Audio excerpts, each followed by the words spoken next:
Hello, everybody. Welcome back to another Vivid Stasis stream. Hi, Butter Eye. That first statement is wrong. But also, hi, Maddie. Hi, Extreme. It is time for the final chapter of apparently main story.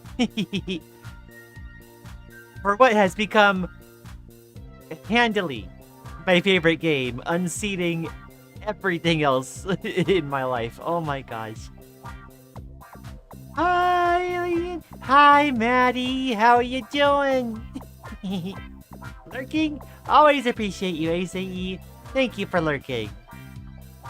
And for doing the timestamps, like, oh, it's become a regular part of the routine now to, like, go in after I've, like, wound down from stream and, like, pin the timestamps.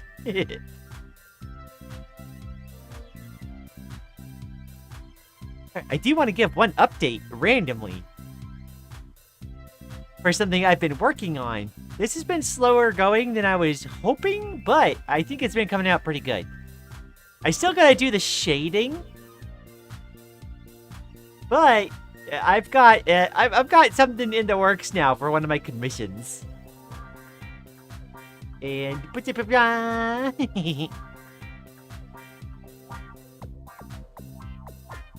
I'm really happy with how this is turning out so far. This is apparently a third character in relation to the other two that I'd already gotten commissions for. And I like how it's turning out so far. No, real, Vivid Stasis is criminally underrated. Right? Super reaction.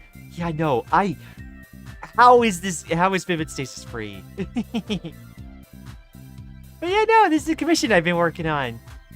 I got the colors down, and you get some, like, final detailing in, and then start putting on some layers for, like, shading and such. Ooh, I wonder how much Maddie is activated with the Muscle Girl. Well, this character is apparently NB, but so it goes. I will be sharing that as soon as I finish it. Probably tomorrow.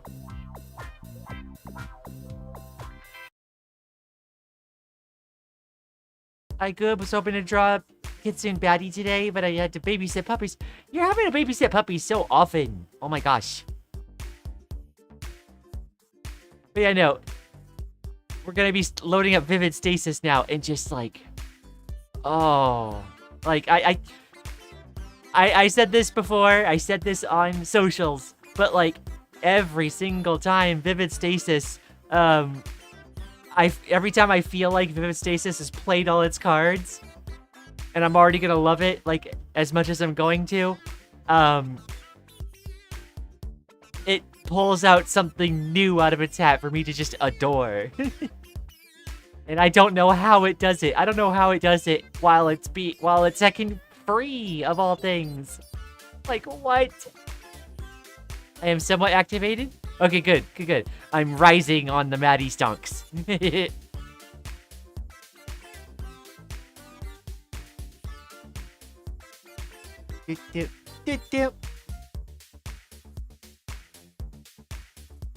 Alright, where is this thing? Gotta get the game loaded. Let's get swapped over, because I am excited.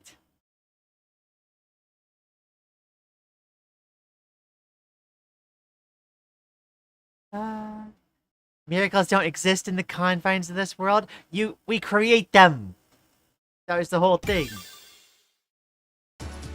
Also, I need to change the content warn. There we go. Let me double check to make sure my volume is fine. Yeah, that should be fine. Okay.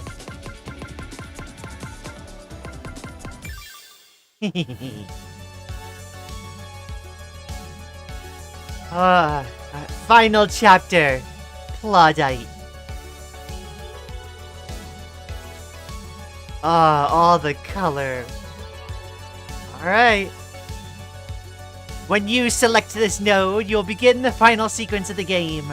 The sequence may last up to multiple hours, and once it has been started, you cannot return to the main game until the story is finished. When you are ready, step into the Nexus and confront your final challenge. Batty has the idea to draw both of our personas as full-blown kitsunes along the humanoid version for each other's. So full fox me next to Batty and full fox Batty next to me, if that makes sense. Ooh. Interesting. I think you should pursue that. Okay. After eons of falling, I felt myself hit the ground. It feels soft. I opened my eyes. I was lying on some kind of carpeted floor. Adjusting to my surroundings, I sat up a bit. I was in some sort of hotel? No, that wasn't right. The area was decorated in a slightly vintage decor. Allison was lying next to me, and she woke up a moment later. Where are we? I don't know. We're not dead, right? I don't think so. We stood up. There was a couch right by where we were laying, so we sat down on that. Right after sitting down, I heard a familiar voice, one I never expected to hear again. Good morning. Storyteller walked down the stairs to our left, defying all logical reasoning. Storyteller? Why are you here? How are you here? It's complicated. Allison probably has somewhat of an idea, though. Oh, you're that other storyteller. That one that helped me fight Dawn? Well, no, I'm not that other storyteller. I'm... Well, it's confusing. I'm only here for a second anyway, to fill you in on what happened. I am so lost. Fair enough, I suppose. I'll have to explain then. Saturday, you're obviously familiar with the concept of meta layers and world layers by now, right? Yeah. Well, what if I told you that this world layer is actually comprised of over 1,000 different worlds? What do you mean? The world axis. You might call it the universe of universes itself. It's a world layer in itself, but it's actually home to multiple worlds. And because it's an axis, every world has coordinates that tell you a bit about that world. X, Y, Z? Yeah. Outcome, stability, and time. Storyteller pulled out one of the chairs next to the couch over and sat down on it. The x-axis, representing outcome, different outcomes of time itself. Contact between worlds is essentially talking to a parallel universe. Different versions of the world you know. So are you a storyteller from a different X point? Yes and no. There are a lot of things concerning my existence that I don't know. But I think that I'm the idea of storyteller. The idea of storyteller? Every single version of storyteller across different X worlds has their own behavior, their own thoughts, their own feelings, memories. What had transpired in the past to set the world the way it is. And I am the thread that connects all of them. The archetype, or idea of storyteller, that all permutations of storyteller diverge from. I think I get it. I mean, I don't, but, like, I do. There's no need to really understand it. If everything goes right, you won't have to worry about the world axis ever again once all of this is over. So, what happened? How did we end up here? Right. While you were falling through the void, I intervened. similarly to how I had intervened just a bit prior to give Allison a temporary boost of power. I brought the three of you to Layer 2. Do you remember how back when you were first learning about the Duskbreaker core with your storyteller? At some point, the idea of a small, isolated area to stay in while the shutdown procedure is occurring came up. This is that place. The Unity Nexus. Unity Nexus, huh? Then, did you activate the shutdown procedure? Where's Dawn? Up there. Storyteller pointed up the stairs. There was a large gate at the top of the stairs with a plate above that read Theater. 4 large locks barred the door shut. Theater Sirenia reference? Oh my gosh. I locked her in there. The locks can't be broken from the inside, so she's stuck in there for now. But we're gonna need to get in there if she's going to rejoin my mind. Yeah, but for now, we need to focus on the more pressing task at hand, which is recovering the others who were still in Layer 0 when it collapsed. Allison has so much girlfriend per girlfriend. She really does. Are Eri, Kotami, Chio, and Suki okay? What happened to them? They're in a similar state to how I found you, drifting endlessly through the void.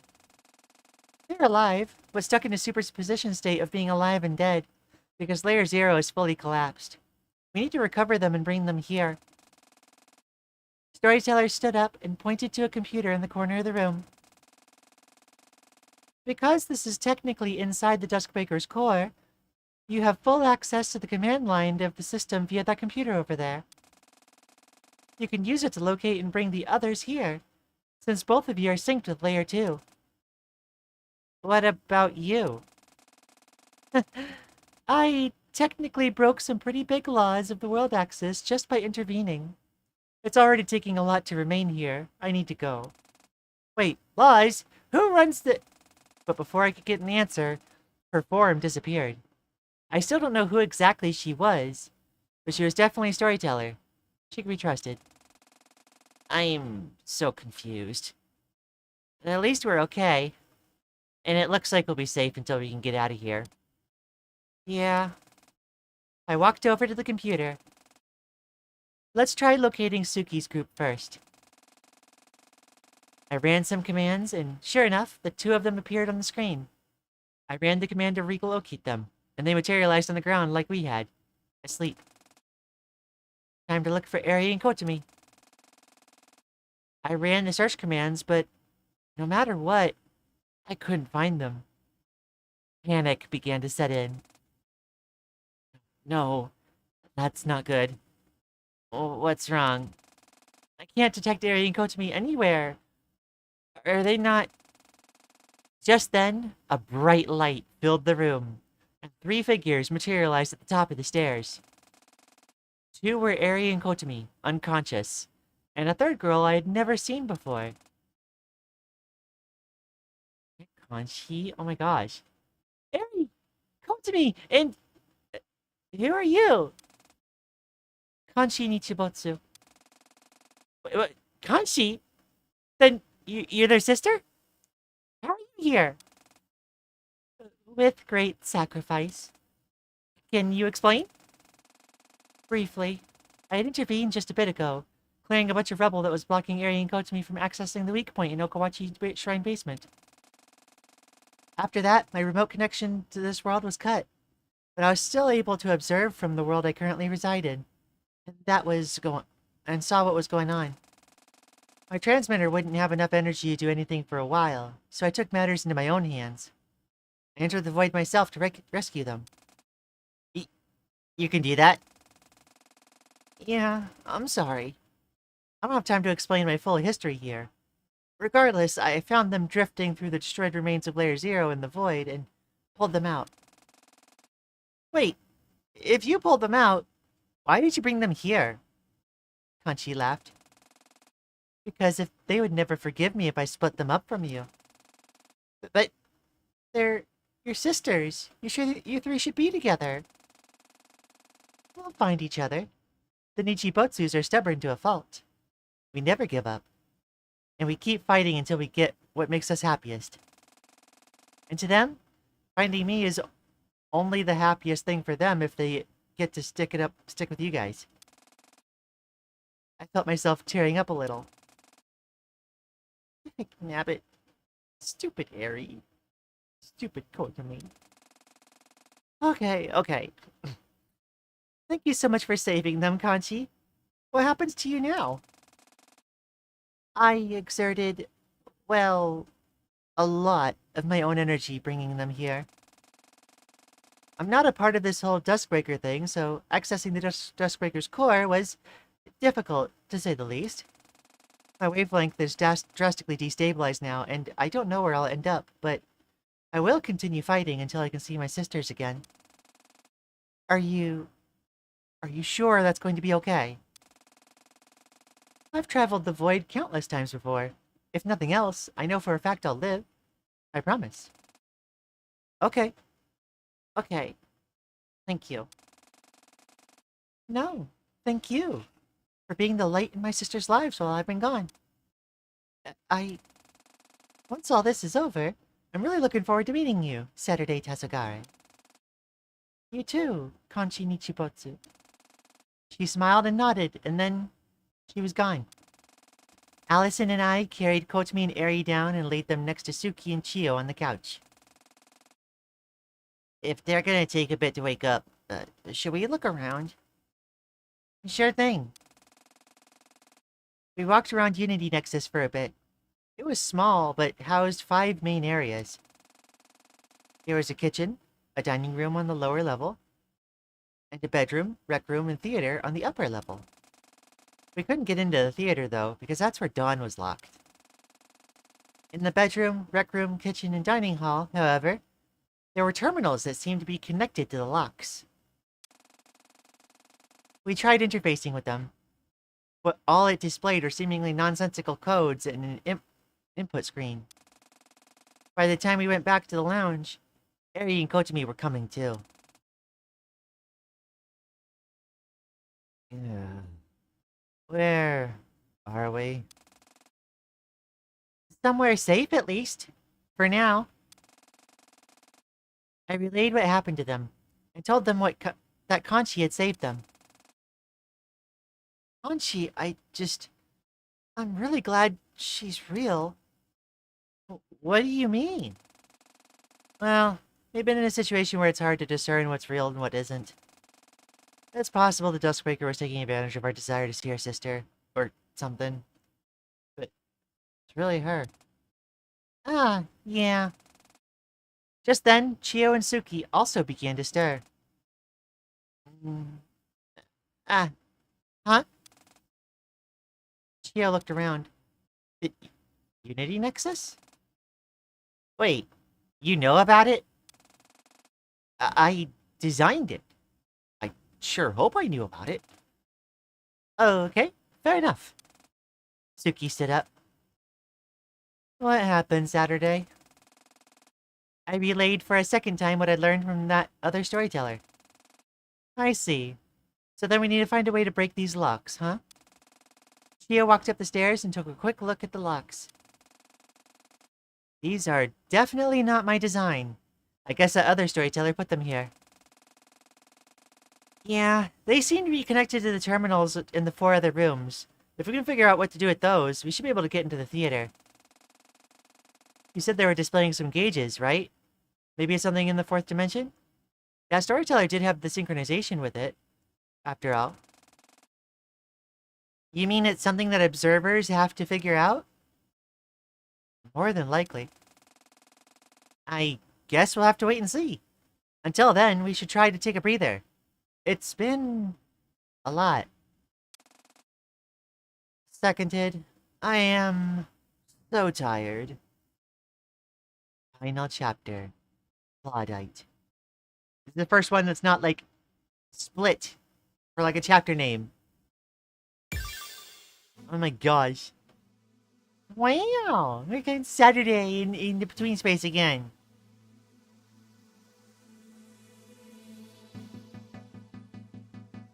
Kanchi has more story significance than Kotomi at this point, and she's shown up like twice.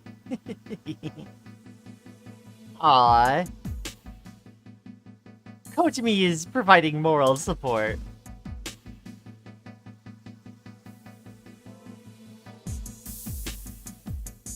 Hey, Sat. Hey, Suki. What's going on up here? Just looking at the theater door, thinking about Dawn inside. You know, for someone as angry as her, she seems to not be, like, trying to get out or anything. Well, she could be. And the locks could just be that strong. I can't say for sure. True. Well, we'll see what's in there soon enough. Wait, huh?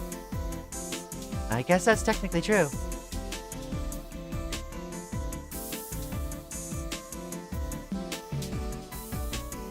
Aha!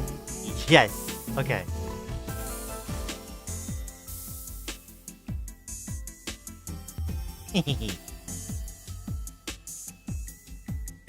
Saturday, no, your pixel resolution is gone!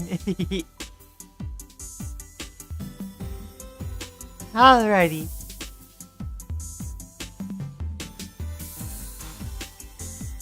It's like a science room.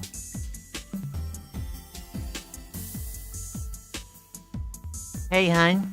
Making the rounds? Sort of.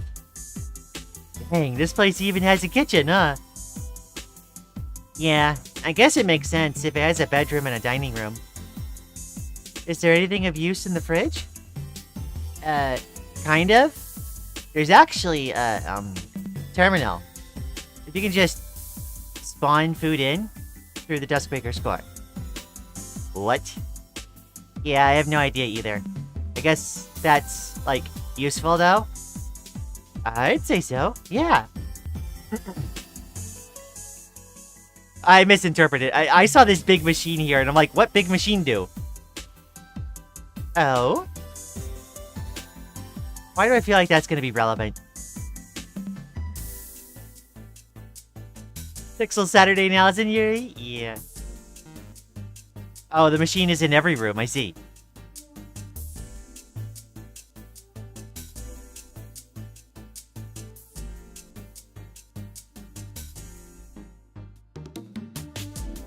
Yo, Sat, why do you think there are 4 beds?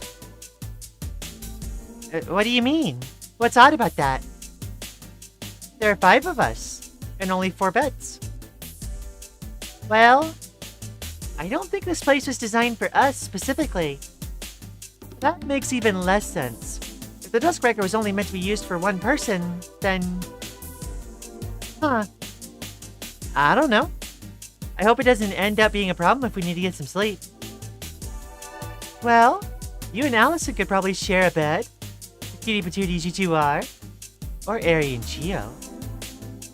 Hey, enough of that! Wait, Ari and Chio? Huh? What about Ari and Chio? What did you say about Ari and Chio? I didn't say anything about Ari and Chio. Okay.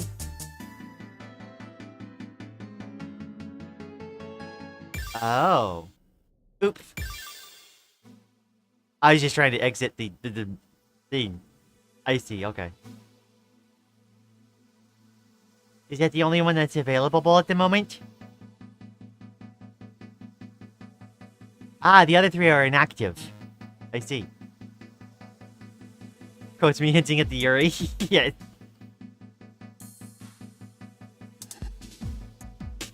Hey, you two. What's going on over here? Oh, we were talking about the rec room. Yeah, the original design for the Unity Nexus didn't have any of these rooms. It was just a lounge. Oh, then how did all these extra rooms end up here? 1028, probably. Of course. Why didn't I think of that? Regardless, it's a nice thing to have, I guess. Since we don't know how long we have to spend here. True, yeah. I'm working on that, I think. Let's see. Coach me shipping the Yuri. Speaking of ARETO, I can't lie, Aries sprite is awesome here. Aerie is pretty good, yeah. Okay, it's the both of them. Up off sprites? I'm not sure I know the reference.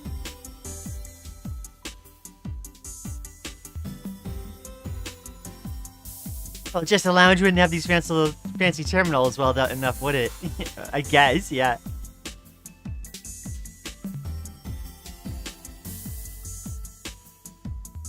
Fill the gauge by playing songs. Each terminal has a set playlist of songs that can be played. Playing on higher gauge levels increases the rate the gauge fills. Getting full combo in all critical ranks also makes the gauge fill faster. Okay. So you can either play higher difficulties or you could be more accurate. I tend to prefer trying to go for accuracy. Wow.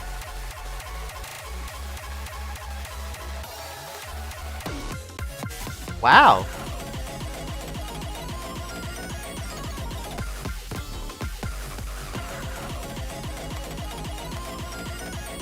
That's a lot. Okay. I guess you just have to play a bunch.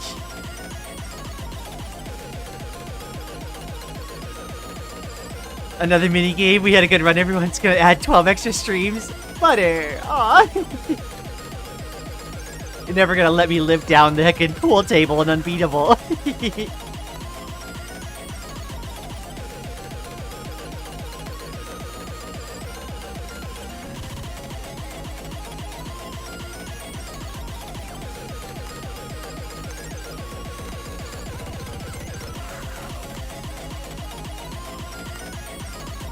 I'm not sure what the different gauge types do. Harmony Ultimate. We'll start with Charge.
Wow.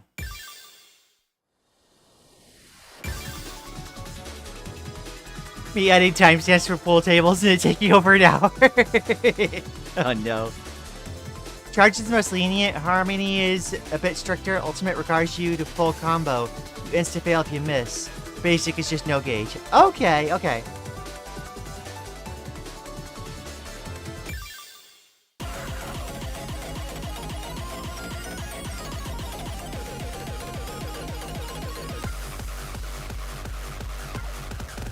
So especially if I'm doing like opening tracks, I could maybe get away with harmony for chomps.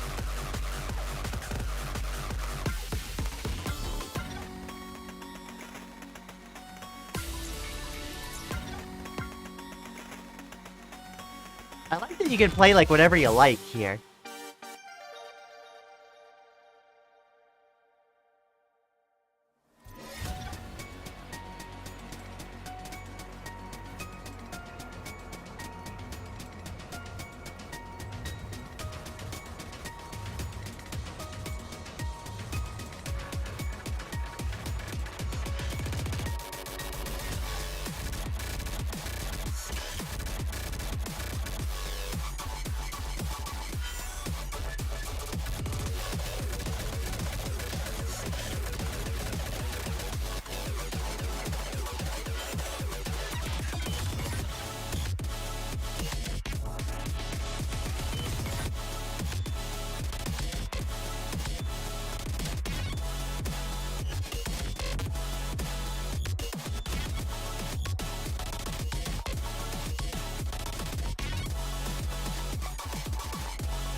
I see. Harmony isn't super strict for me. Play it and have a feel for it, I'd say. You know your skill level better than anyone else. Yeah, it was worth a try, for sure.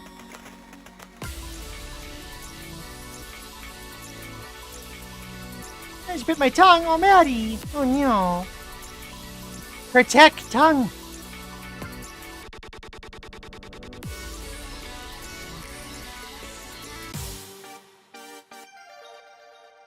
I do like it's just, yeah, you're sentenced to play rhythm game for a while.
We have to actually play a song in a rhythm game? What is this sorcery? I thought this game was all cryptography.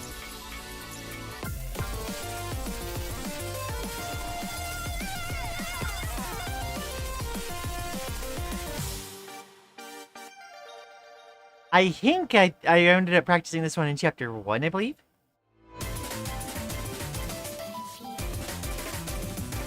I might be misremembering where exactly it is.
Ah, dang it. Ah.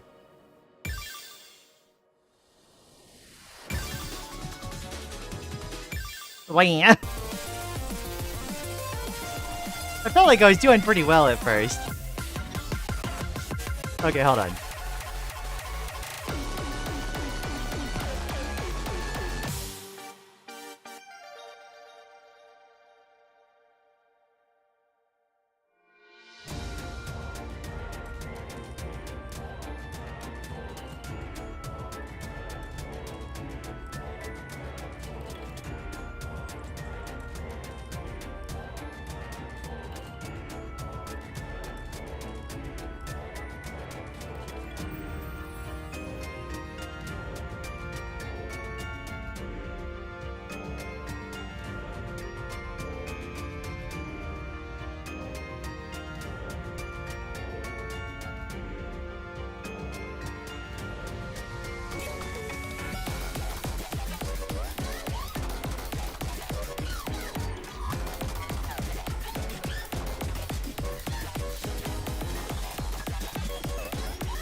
I don't know why.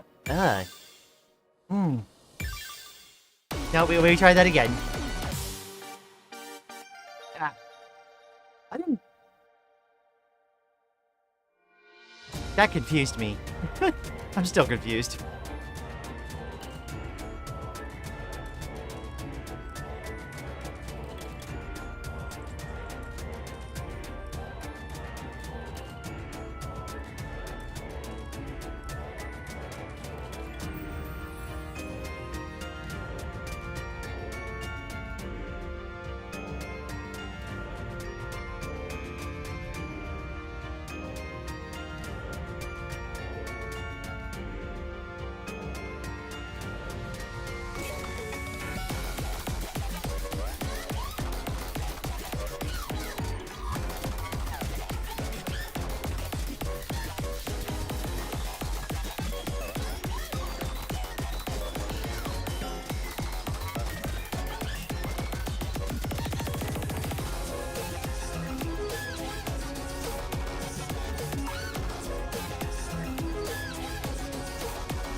Dang it.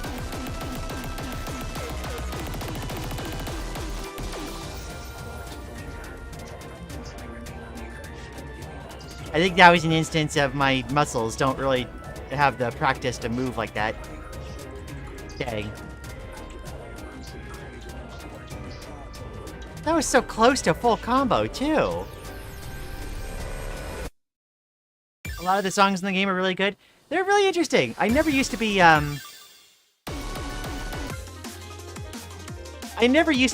much into dubstep, but, like, a lot of this, like, hits something that, like, I don't think any others really have. Are any of my B rank songs in here? No. Okay.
Sometimes it really feels like my fingers just freeze mid-song for a second on fast moments. Yeah. I feel that. Is it done?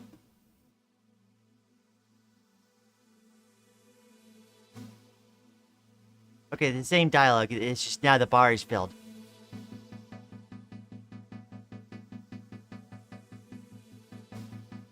So does that mean we just go to another machine now and just keep playing?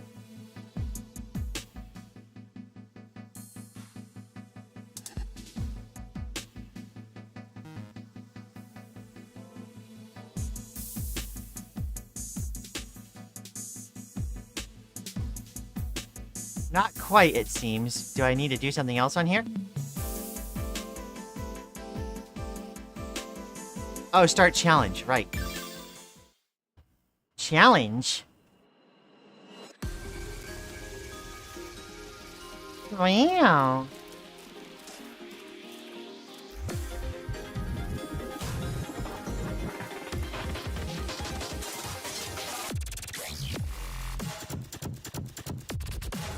Malian? Oh.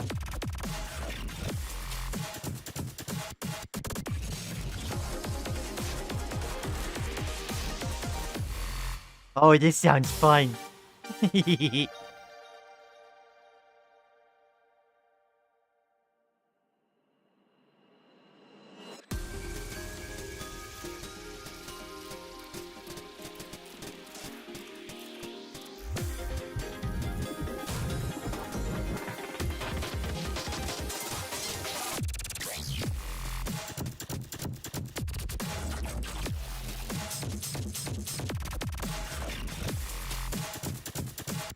Oh, this is funky.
Oh, the visuals on that are really, like, funky, but, like, it makes it look a lot more confusing than it is. Oh my gosh. How do you think the Eri and Chio bonding is going? Oh, we got an episode. I think the bonding is going fantastically, probably. Maybe they're playing arcade games or something. Who knows? They are in the rec room. Well, playing this one? That was fun. Also, hi, Jacalder. Good to see you. I hope you're enjoying yourself. Thanks for dropping by. Content warnings. This episode contains topics of self-trust issues. From somewhere, a memory surfaces. A cold winter night, sometime in November. Eri sat down on the bed and sighed. She looked at her watch, and the time read 12:33 a.m. Another sleepless night, then. I don't know how Saturday does it. Despite the bustling nightlife of Tokyo, the Ikebukuro area was still at night, due to it largely being a residential area. You know, it might not be a bad night for a walk. Eri stood up off the bed and walked towards the door. Before she could turn the knob, she heard something behind her. She turned around, and there was Chio, standing in the stairway. Can't sleep either, huh? Huh. As if you need me to answer that. Chio scoffed at Eri. Are you going for a walk? Yeah. Feels like a nice night to get some fresh air. It isn't snowing. Mind if I come with? I also wanted to get some air. And to grab a drink. Sure. Chio walked over and opened the door, and the two walked out. Oh. I should at least let Kontami know where I've gone. Hey, going for a walk. At 12:30 a.m.? Yes. Well, fair enough. You said you wanted a drink, yeah? There's a vending machine in the park down the road. Eri, I live here. I know that. Well, fair enough.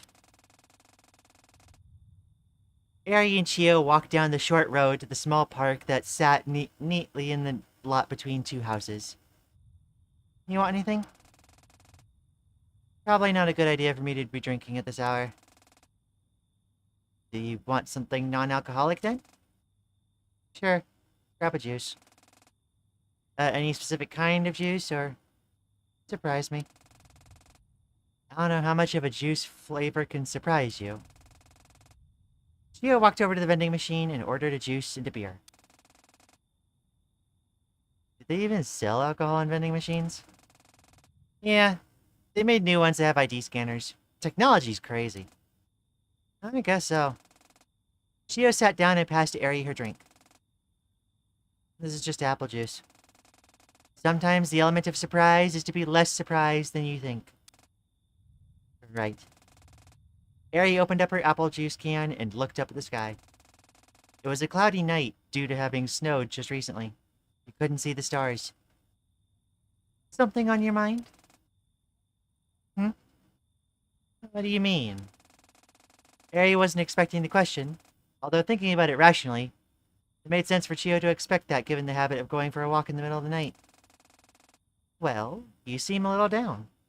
You aren't usually up this late, right? I guess not.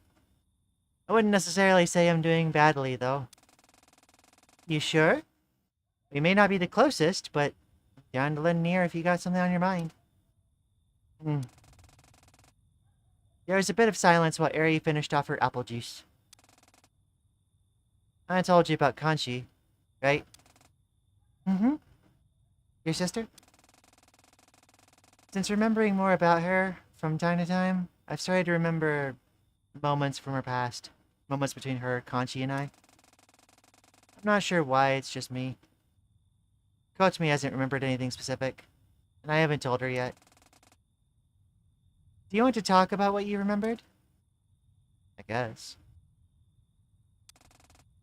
It's a hazy night in the summer.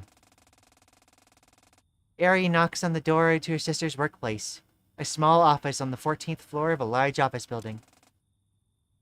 Have you not gone home yet? She sighs and turns around. No, still processing everything. Eri walks over to the chair for guests and meetings and sits down. Well, can't really blame you there. To think that something like parallel worlds actually exists is a lot to digest. She turns back to her desk facing the window and puts a file binder in her drawer. It's not even that. It's the idea that there's infinitesimally counted collections of energy that exist between each world. That's what's harder for me to understand. The void, as you called it. Yeah, that's also quite interesting to think about. Kanchi turns back to look at her sister, but neither says anything for a little while. An orange light streams in through the window. I want to enter it. Her sister's proclamation caught Eri a little off guard. Enter... what? The space that exists between worlds. I want to explore it. Eri tilted her head inquisitively, giving her sister a confused look. Is that even possible? Kanchi thinks to herself. If we were able to discover it, then it has to be. I need to find my way there. After a short bit of silence follows, and then Kanchi speaks again. Will you and Kotomi help me? Eri sighs. If we weren't willing to help you with all this crazy stuff, Kanchi, we wouldn't have joined you at the HL group when you founded it. She moved the chair a little closer to Kanchi. Did you forget the oath the three of us made? Kanchi laughed, although there was a twinge of sorrow in her laughter. I suppose I have, if I'm this worried. You're right. Turning around once more, Kanchi looks out the window. Can you bring Kotomi by tomorrow? I have something I want to look into. Yeah, but you really should get home and get some shut-eye. Conchi laughed sheepishly. Yeah, you're right. Sorry about that. Yuri stood up and opened the door to Conchi's office. Conchi followed behind, shutting the door behind her, leaving only the hazy golden glow of the evening sunset in the room. That's what I remembered, but it doesn't make sense. What doesn't? Everything. What was this oath the three of us took? What is the HL group? I know that whatever it was led the two of us to end up here, without Conchi, but I have no idea what it was. And more than that, I'm scared of how much of this I can even trust. What makes you think you can't trust it? Sorry, I know it's just kind of echoing questions here, but I want to help if I can. It's fine. But, well, we know the Duskbreaker can mess with memories if it feels it needs to. I'm just not sure how much I should trust any memories I regain about Kanchi. I see. Chio moved a little bit closer to Area on the bench they were sitting on. Let's try this then. You have your hand there, right? Huh? Give me your hand. Okay. Area pulled her hand that wasn't holding the empty juice container out of her pocket, and Chio grabbed it. More than anything, I know how you feel. I know how hard it is to trust the empathy of others. So I won't try to tell you that, well, I think those memories are real, or, well, I programmed the Duskbreaker so I can tell you that the system can't do that. Not that I think you wouldn't trust me, but I understand that can be hard to bring yourself to when you're so deep in doubt. So instead, I'll give you my trust instead. Chio made a little show of opening her palm as if to drop a pebble from it. But she wasn't holding anything. I don't get it. Am I, like, supposed to interpret this a certain way, or... I just passed on to you my own trust in your memories. Your own trust? Now in your hand, you hold my belief that the memories you've been regaining of Kanchi are real. I want you to hold on to them. Because this trust is mine, you can't change it. You can't tell me not to believe in your memories. Because I trust you, and I trust your memories. So with this trust that you can't change, just hold on to it for a little while. Okay? Don't worry about figuring out if your own trust is something you should believe in. Put all of that to the side and just think about my trust. So, Eri did as she was told. Thinking about trust that was unwavering and unchangeable by herself. Thinking about Kanchi and thinking about Chio, too. And she did start to feel better. She opened her eyes. Chio was standing a few feet away, putting her beer can in her pocket and getting ready to walk back. I'm gonna head back. You staying for a bit? Yeah, but what do I do with... Oh, my trust? You can keep it. Chio flashed a genuine smile. When you put your trust in someone, you don't take it back unless they mess it up. So hold on to that for whenever you feel down, okay? And with that, she walked back towards the large building that housed her apartment on the top floor. Eri sat on the bench for a while longer, looking up at the sky. She was unsure how to feel about what just happened. At some point, the world of the past drifted away, and Eri found herself still on that bench. This moment means a lot to you, doesn't it? Eri looked over. Storyteller was now sitting on the bench next to her, also looking up at the sky. You can tell, huh? You wouldn't be here if it didn't. Of course it means a lot to me. It's the first time anyone told me they trusted me. Why? Don't you think you deserve that trust? It's not necessarily that. I guess I just didn't expect it, is all. Why not? It's hard to say. Because a lot of it comes from memories I haven't reclaimed yet, but I feel like my whole life I've been hesitant to trust myself. So I think I've conditioned myself to just not expect people to be willing to trust in me to return. Ah, I see. But now I think I'm more open about that trust because of Chio. She means a lot to you too, doesn't she? I'm not even sure I quite understand how much she means to me yet.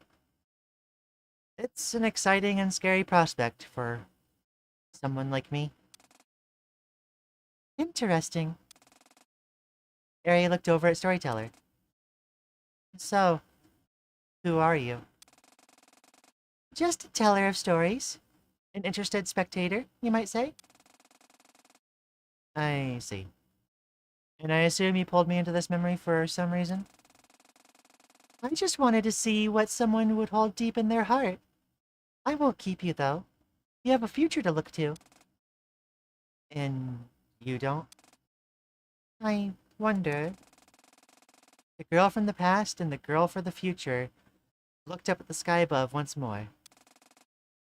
The clouds had parted a little bit. The moon looked nice. What the heck? Okay, it's like so relevant to things I was dealing with, like, even just the past few days. What? This game is still free?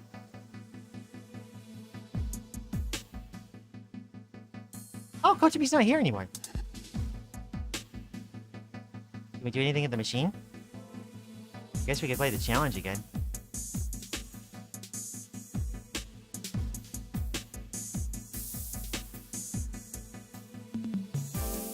Oh. Hey. Holy cow. So, that one's opened up. Where is everybody? Oh, they're all here.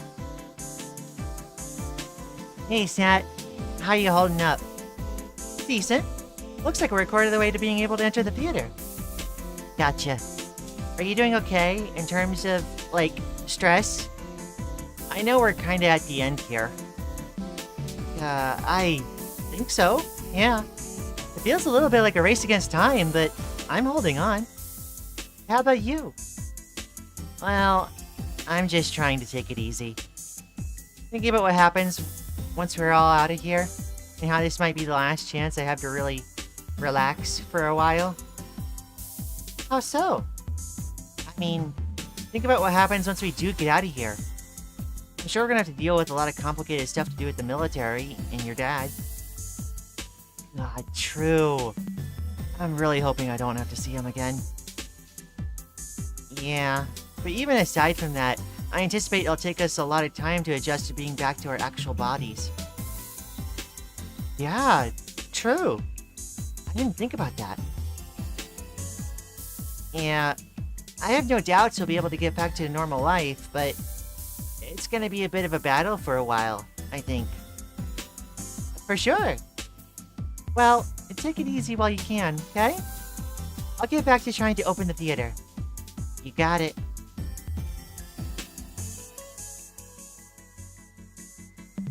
Hey, Seth. How are things going? Well, one of the terminals is done now. Although I'm not entirely sure what made it start working. I guess it has to be some fourth dimension stuff then. Huh. Probably. What are you doing, Chio? Just diagnosing the state of the Duskbreaker after destruction of Layer 0. It looks like 1028 and error detection and error protection are pretty busy keeping the system operating relatively smoothly in spite of the virus in the system. That's good. So you can see how this can take a bit to get through? Yeah, for sure. I just hope she's okay. Hey, Ari, Kotami, what's going on?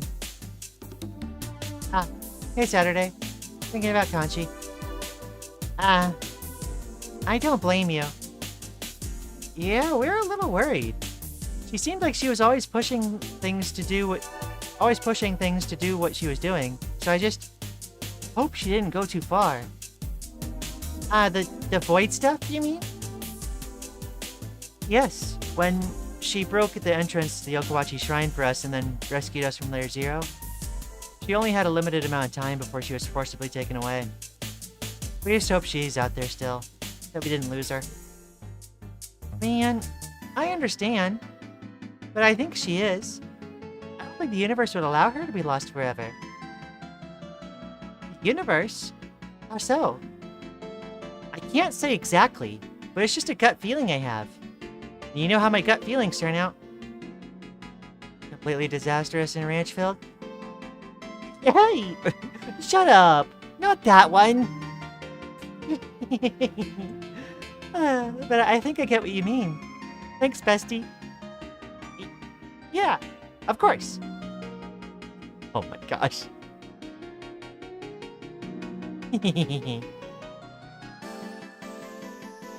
Love these girls.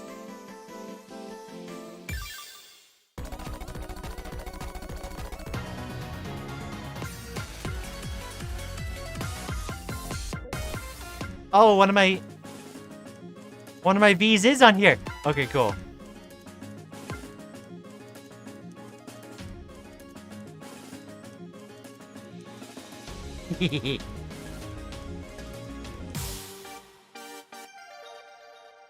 We're in for the long haul.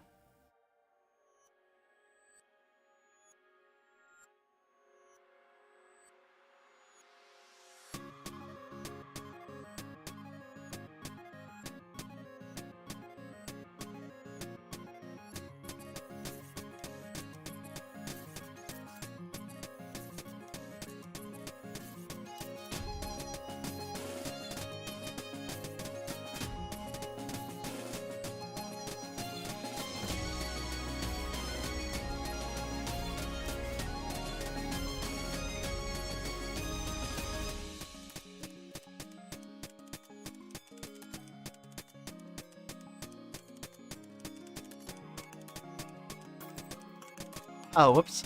Dang it. Hold on.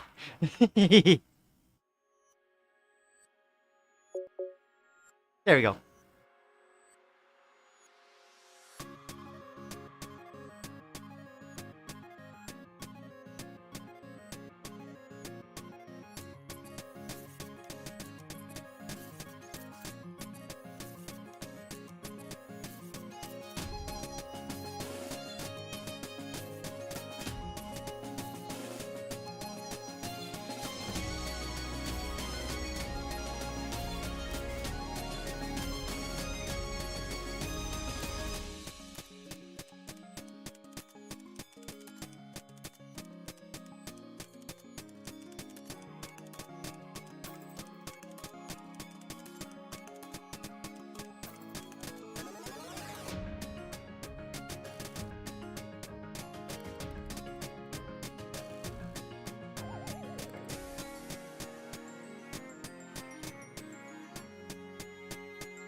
Yeah.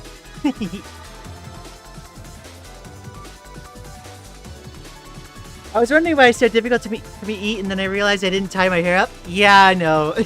I have that feeling at work, too. Whenever it's windy, it's like my hair loves to fly into my mouth for some reason. Also, I see the hearts. Thank you. That was one of the ones I practiced a lot. Oh, this is the one I was trying to get B rank for like ages. I tried this so many times. And I was like a couple great perfects from getting it. Let me try. Maybe I've improved.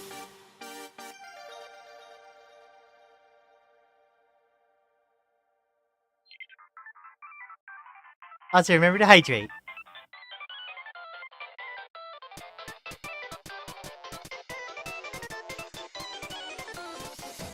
Oh, wait, no. This wasn't it, I think. No, this is something else.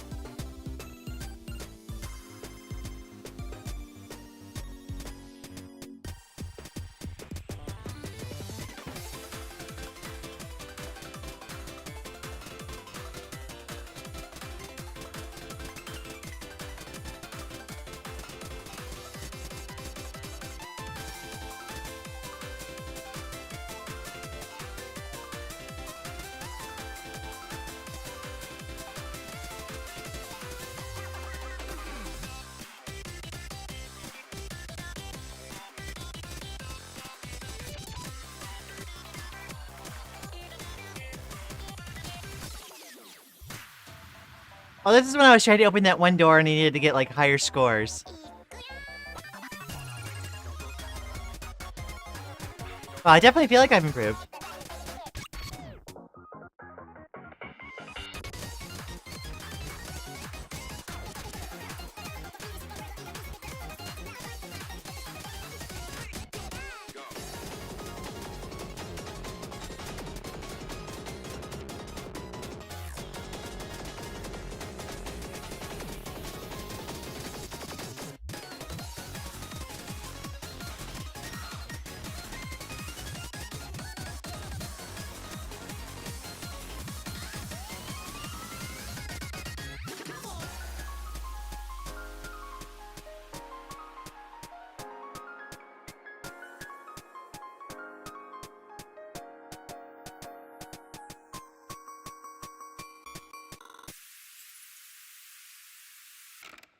B, Murder Drones and Ultra Kill reference? B for Vendetta reference?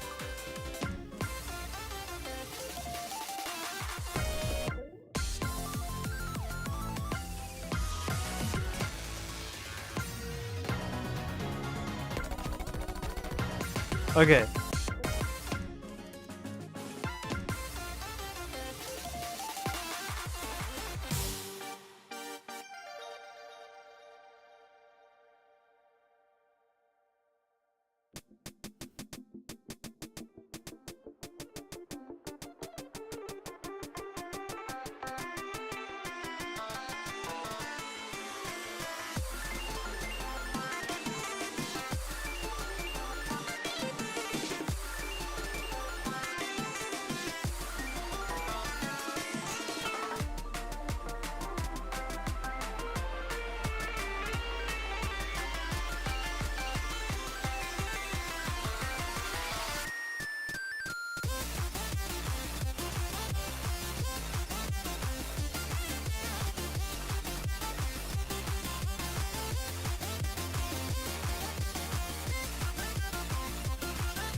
Ah, that's a fun one to play. My Lily Bunny's here! Hey, darling! I got so excited I got kicked to desktop.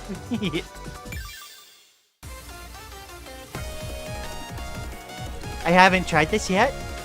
I'm kind of interested in trying the new ones. Yum.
That was close.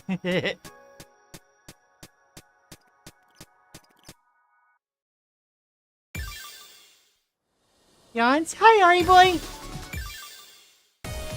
Welcome back to stream. Hope the day is treating you well.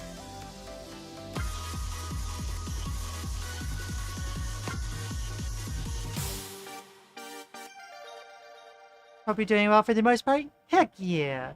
Love to hear that.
Are you serious? I heckin' missed one. Oh my gosh. That was almost a first time full combo. I was distracted by the fact that they kept, like, changing the credits of, like, who did the track on the left. That was cool, though. Starting challenge.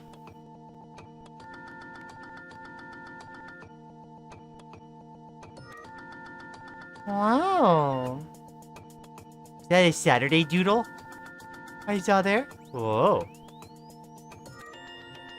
Tailspin, Bloomin' 2. Bloomin' 2? Yes, it is a skill issue, Maddie. I understand that. I can still... I can complain. I needed to get the feeling out. Also, I love the rose in the hair.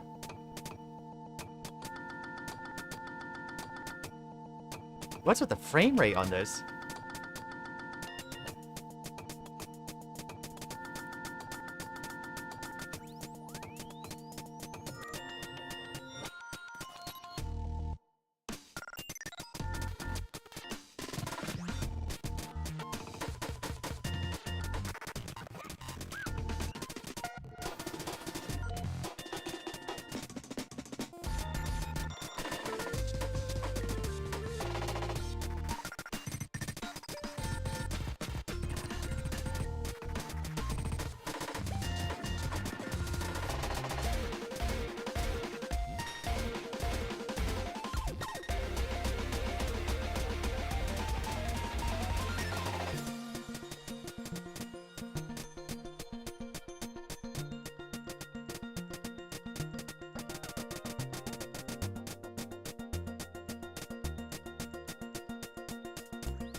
Ah, that transcendental feeling again.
I, like, looked away and saw that last set of notes, like, fucking...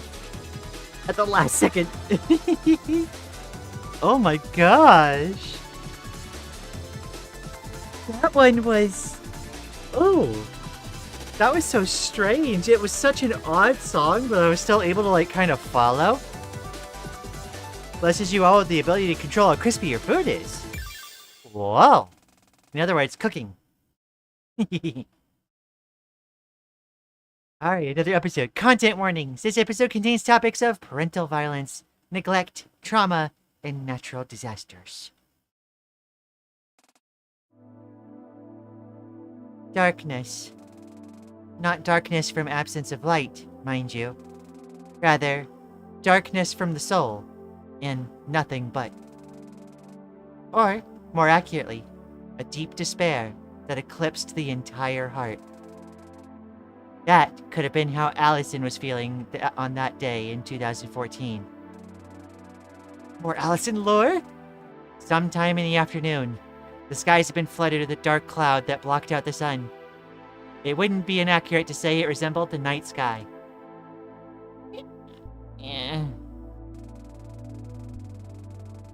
It was an earthquake.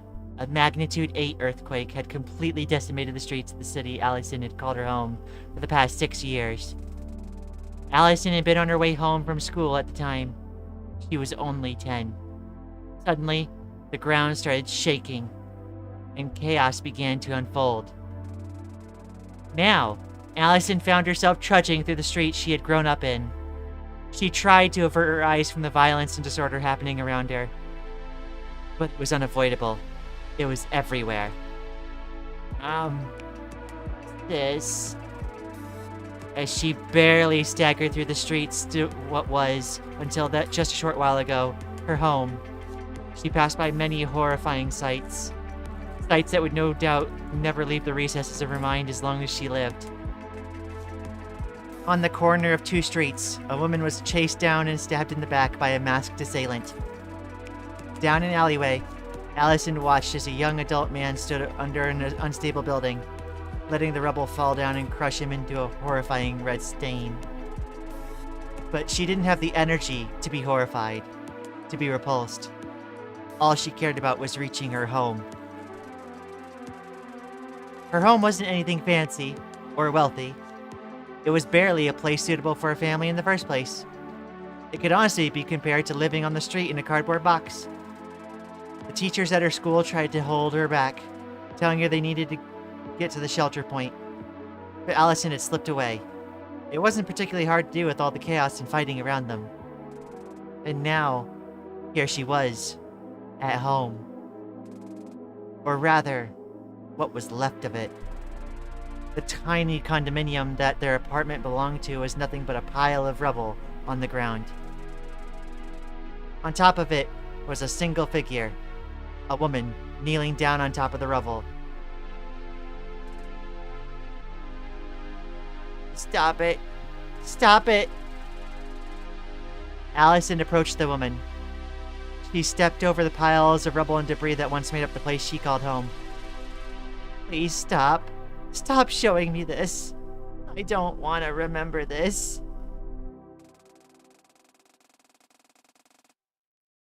The woman turned around. It was Allison's mother, Sarika. Allison could not discern the expression on her face. Hadn't she always struggled with discerning expressions? Stop! Stop! Allie! Sarika rushed over to her daughter. Allison began to cry. Her mother was safe. Her mother was okay. But what about just an impact? Allison's body flew back a bit and landed a little bit further down the rubble of her old apartment building. You dare come back here? The silhouette of Sarika began to approach the stunned Allison. It appeared demonic. I'm not looking at this again! Stop showing me this! Allison closed her eyes. She shut out the world she had been seen. She was being seen. So all she could do was hear and feel. You little brat! If you didn't... More impacts. More blood started to gush out. My daughter would still be... I get it! I remember! Stop making me remember! Please! What did you ever do? What did you ever do to be part of our family? And now, because of you! And then, another impact. Not from Sarika, though. Something had struck her. Allison opened her eyes. A familiar woman stood towering above Allison. Sarika was nowhere to be seen. I'm sorry. I didn't know what I was getting myself into. At some point, the Allison of memories buried and the Allison of emotions present had merged back together again. Allison stood up. It's okay. I just wasn't ready to remember. When I looked through the process log of the desk breaker, I was confused, is all. To my understanding, when the severance of emotion occurred, it was just Saturday that had her memories tampered with by the process. I mean, aside from you know, you and Chio having basic surface-level memories tampered with to align with the fabricated history of the simulated world. But I looked deeper, and I found this buried next to Saturday's deepest trauma. I see. So, I looked into it, and I dragged you into it as the actor of yourself. I'm sorry. I didn't know what to expect, but this... It makes sense, though, that I'd forget about something like this. How so? You don't need a memory-altering machine to bury traumatic memories in your mind. I think it's more like the desk breaker just filled in the gaps. I agree. In earlier parts of the Schrodinger cycle, you made reference to your parents moving with you out to Tanegashima. Although, as I'm sure you've realized, that was a fabrication. Yeah. And then, once we started getting back our memories, I started being passed around between foster homes. It did strike me as odd that those two memories could both be true. Obviously, we know that they weren't. At the very least, the memories I have of having a happy family were a fabrication. But I kinda pushed those worries down a bit in favor of being there for Saturday. I felt like what she was going through was more important. You kinda have a habit of self-sacrificing for others, don't you? Well, you don't have to be that blunt about it, but yeah, I do. Does it not hurt? Ignoring your own needs and comfort to be there for someone else? I think I only started realizing that it was hurting me recently.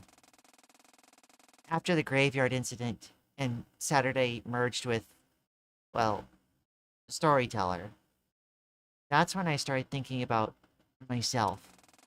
And I realized that I didn't know who I was. I don't know who Allison Allister is. I'm sure some of this is because of the impact my mother's horrible violence had on me after I was no longer in her care. But even without that, this feeling of confusion has been there. Although, I've realized in recent time that it's less confusion on who I might be, and more fear to explore who I might be. Fear? How come? Well, for so long now, I've been Saturday's partner. Not in the romantic meaning of the word, per se, but I've been by her side, and largely doing a lot of what I do for her sake. So, now that she's doing better for herself, I find myself wanting to explore more about myself, and being scared that it might drive us apart a bit. Oh? What if I end up changing in a way that changes how Saturday feels about me? Wouldn't it be better to just not risk that? But you don't sound happy accepting that. Yeah, and that's my dilemma. Hmm. Well, do you trust Saturday? Huh? Of course I do. Then I think you should trust that she'll still be there for you even if you change a lot. What do you mean? Saturday really loves you. She's not going to abandon you if you don't turn out the exact way she wants. But I can understand why you've been worried about that, given what you've been through. Allison looked down. She had met some truly horrifying people when she was being passed around from foster home to foster home, after her mother had been arrested and given the death penalty. You aren't worthless, though. And Saturday knows that. I think she'd want you to explore more about what makes you who you are. Allison thought to herself. You're the second storyteller, right? I figured that much out, at least. Yeah, I am. Which I guess makes this our third time meeting. You and I have met more than Saturday and I have. So, who are you, really? Because you definitely aren't Saturday. What makes you say that? Are you kidding? You're nothing like her. Even now, you said, I think she'd want that. The woman calling herself storyteller laughed. I told you, didn't I? I'm the idea of storyteller. The storyteller from which all others are derived. Oh, I know. Oh, I know. And I don't think you're entirely lying about that, but I don't think that's the entire truth. Oh? You're something else. Someone else. And for whatever reason, you're hiding behind Storyteller's face. Huh. Go figure. You're scared of being yourself too, aren't you? I'd say it's a mix. Sure, I've been doing so much behind the scenes. I'd be a little nervous to show my true appearance. But there's an additional component. That being that I can't show myself as I am. How come? It's Duskbreaker technical stuff that I really don't think you'd understand, or more like, it's Duskbreaker technical stuff that I don't think I can explain. Allison sighed.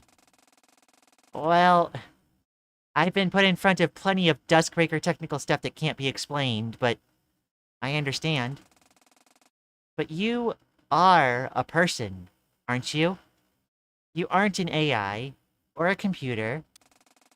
Storyteller thought to herself for a moment. Am I a person? Or am I an AI? I wonder the answer to that myself. Well, now you're just being mysterious for the sake of it. Storyteller laughed. Forgive me. I've been here for years watching you guys go through the story over and over again. It makes sense that I try to enjoy a little time I get to talk to you directly. Oh, but it's not like you'll remember any of this. As far as you're concerned, you're just sitting in the Unity Nexus right now. I guess that answers my other question. Storyteller and Allison both laughed. If I'm not going to remember this, then can you at least tell me your name? Your real name? I won't question what your role is, or how you got into the Duskbreaker, or even how you've been involved with this journey that Saturday, Chio, Eri, Kotami, and I have been going through. But I want you to at least tell me who you are. Oh? And what difference will that make? You won't remember it. I won't. But you will. You'll remember the moment where, for just one single moment, you surpassed the role of storyteller and were yourself. You're a peculiar girl, Allison Allister. Please. It'd mean a lot to me, as someone who's also trying to be more comfortable with who she is. Then come close, and I'll whisper. The client can't hear it, okay? Allison nodded and leaned in. Storyteller whispered something to her, and Allison smiled. That's a cute name. Whoever and whatever you are, I hope we meet again someday. Storyteller smiled back. I hope we do too. What? No joke. Like, literally like an hour before stream, I watched a video that was, like, relevant to this. I'm gonna, like, share it again. Oh my gosh. Where is it? Because I struggled with this, not knowing, like, who I was. Where is this thing? I'm gonna share it in the Discord before I forget. Because I accidentally put it in the wrong channel before. There we go.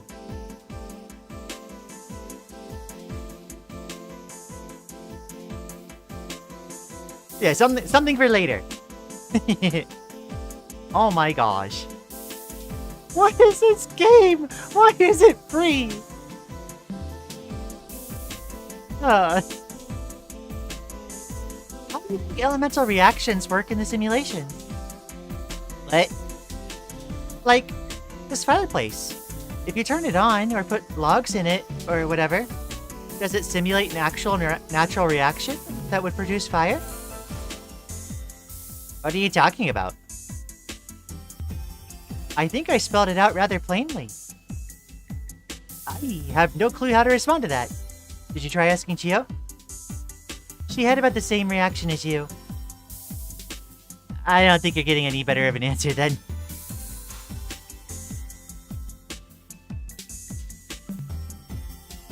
Allison gave therapy to the therapist, right?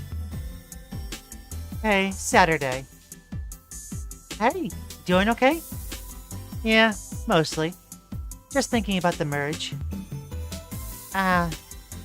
Do you want to talk about it? I do, but maybe not yet. Just thinking about some stuff. Okay. Just let me know when you're ready, okay? Yeah. Thanks.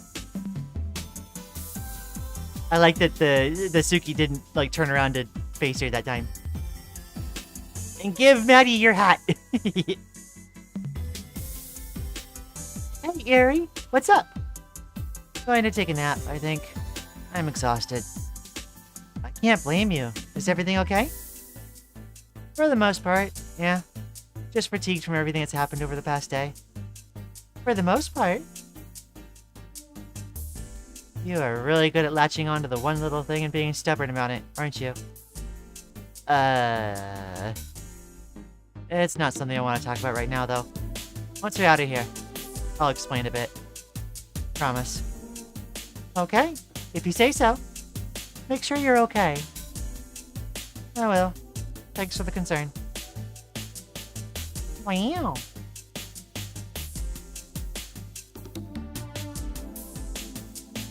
I have no clue. Hey, Sat. Hey, Saturday. We're talking about the terminals. Oh, yeah, it's a bit of a mystery to me, too. I guess Lian is working on it? If they're activating without any of us doing anything, then that's most likely, but, like, what are they doing? No clue.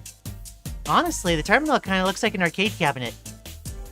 That's true, but we can't do anything with it, right? Nope. You know, I love having a ponytail, but it's not very convenient for lying down.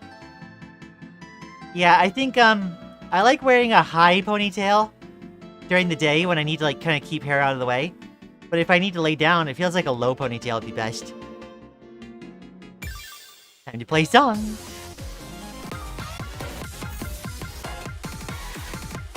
Okay.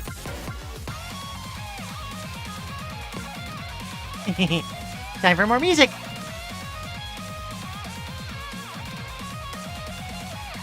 I have a feeling I might like it. Maybe I won't explode. Who knows? I'll probably be fine, maybe. Possibly.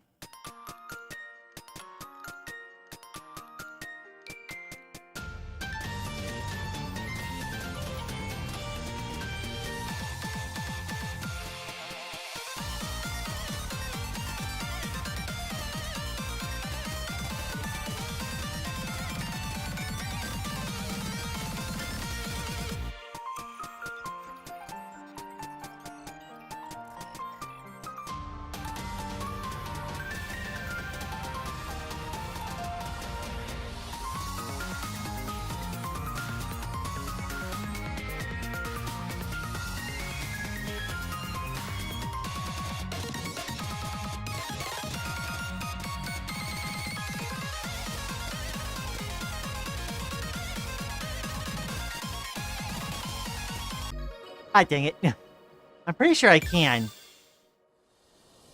I haven't quite unlocked the high ponytail tech tree yet. I always have to brush my hair in order to, like, get all the hairs aligned for that.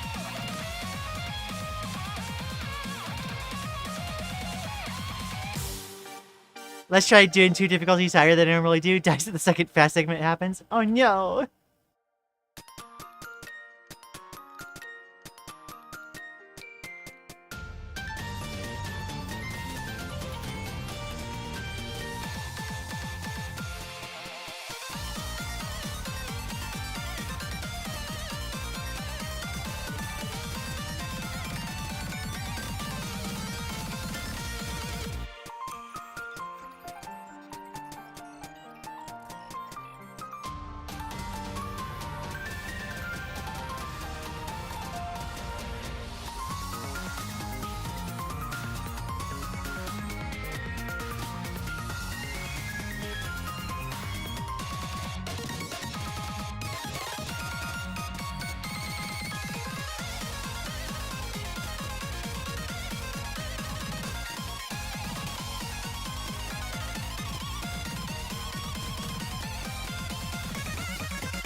Yeah. Okay, cool.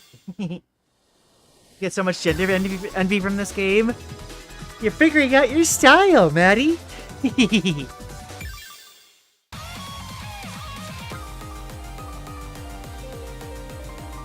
Apparently, I full comboed this one. The song is peak. I really like that one. I love a lot of them.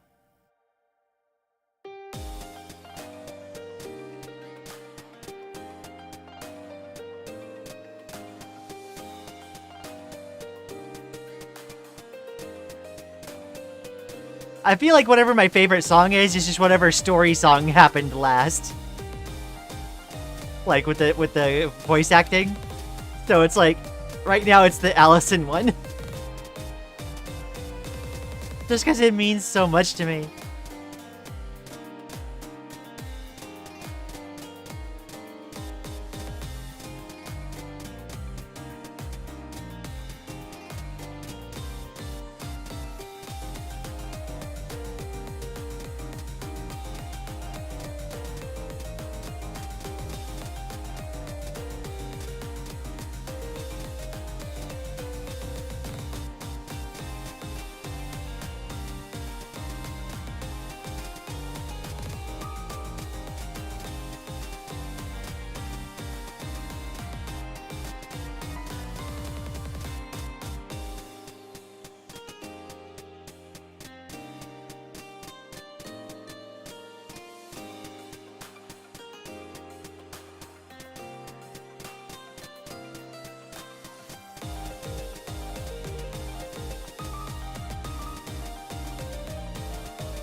Honestly, fair enough. Convergence is peak. Yeah.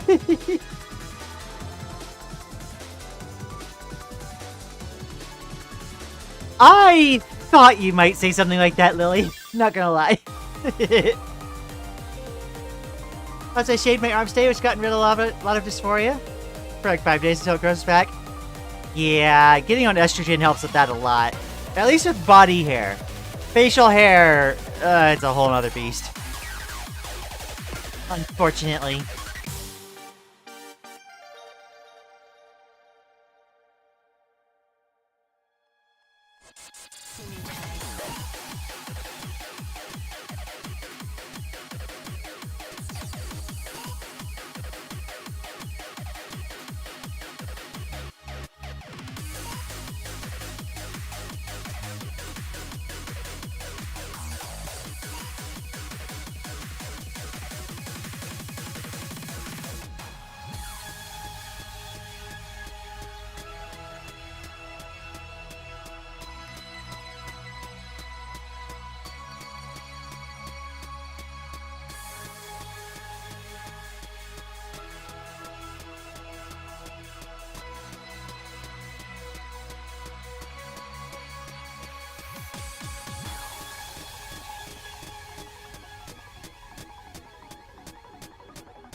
Wow.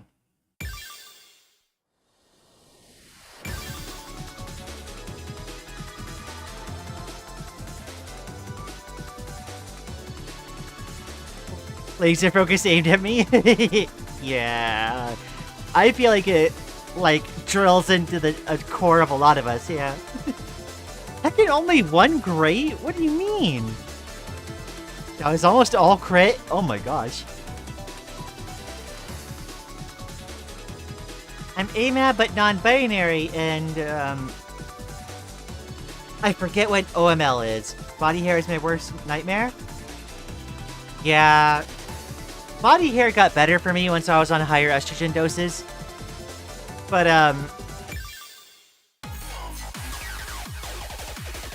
like, yeah, it's something where it's like, now I just, like, there's not that much dysphoria to get rid of anymore.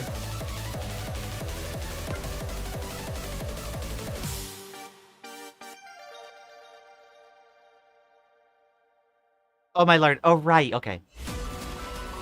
I just said, I like, mind blanked on what that was.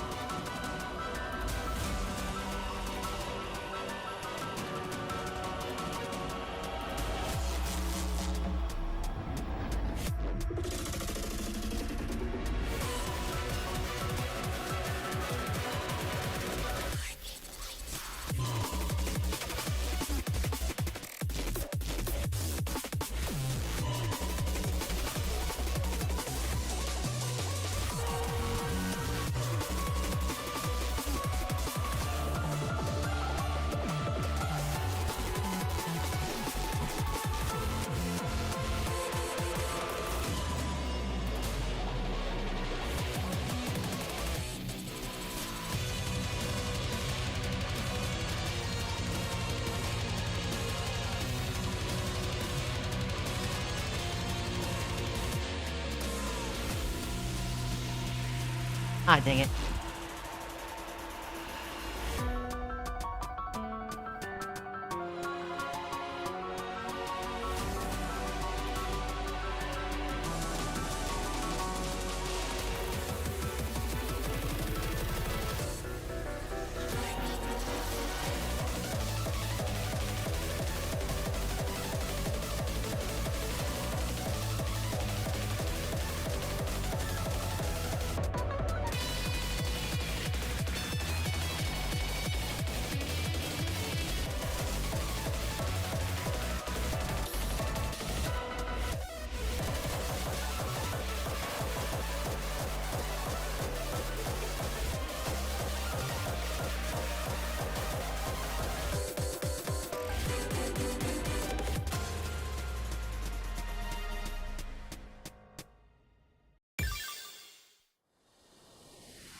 Ah, I feel like I could pretty shrimply, like, V-rank that one if I just tried again, but I'm gonna try something else. Something trollish the game does is if you die from a health bar, and it hides your score. So it forces you to wait to see how you did. Really?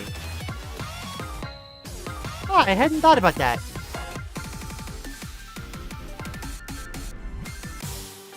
I'm gonna focus on the ones I haven't played yet, because I want to hear the stuff I haven't heard yet.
Ah, these rhythm games are so cool. No, I'm not. Oh, yeah.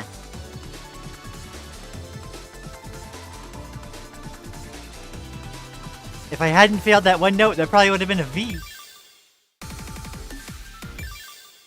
It is time to start challenge.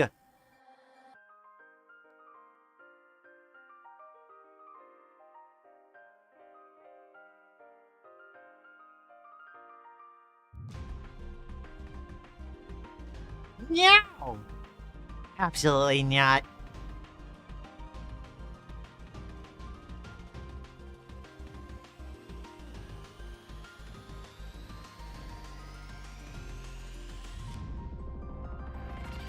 Wow. Oh my gosh, so dramatic on the pose.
Yeah, this song feels like a wind-up.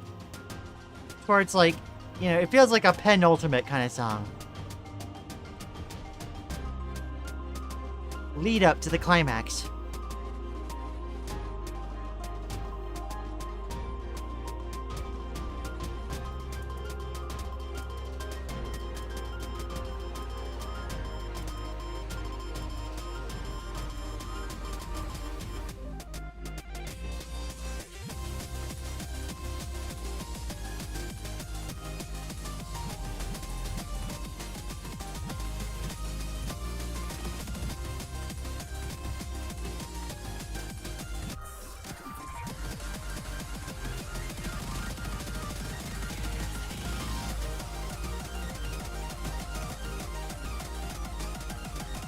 Ah, ha, ha, ha, dang.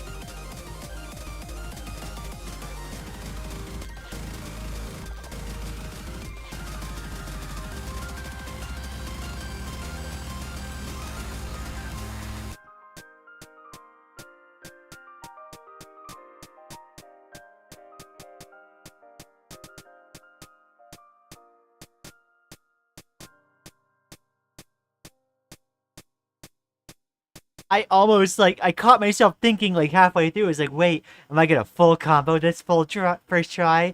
That would be, like, heckin' awesome. I don't know, to me, the song of this feels like pre-penultimate song. For me, that's just what penultimate means, is it just, like, leads up.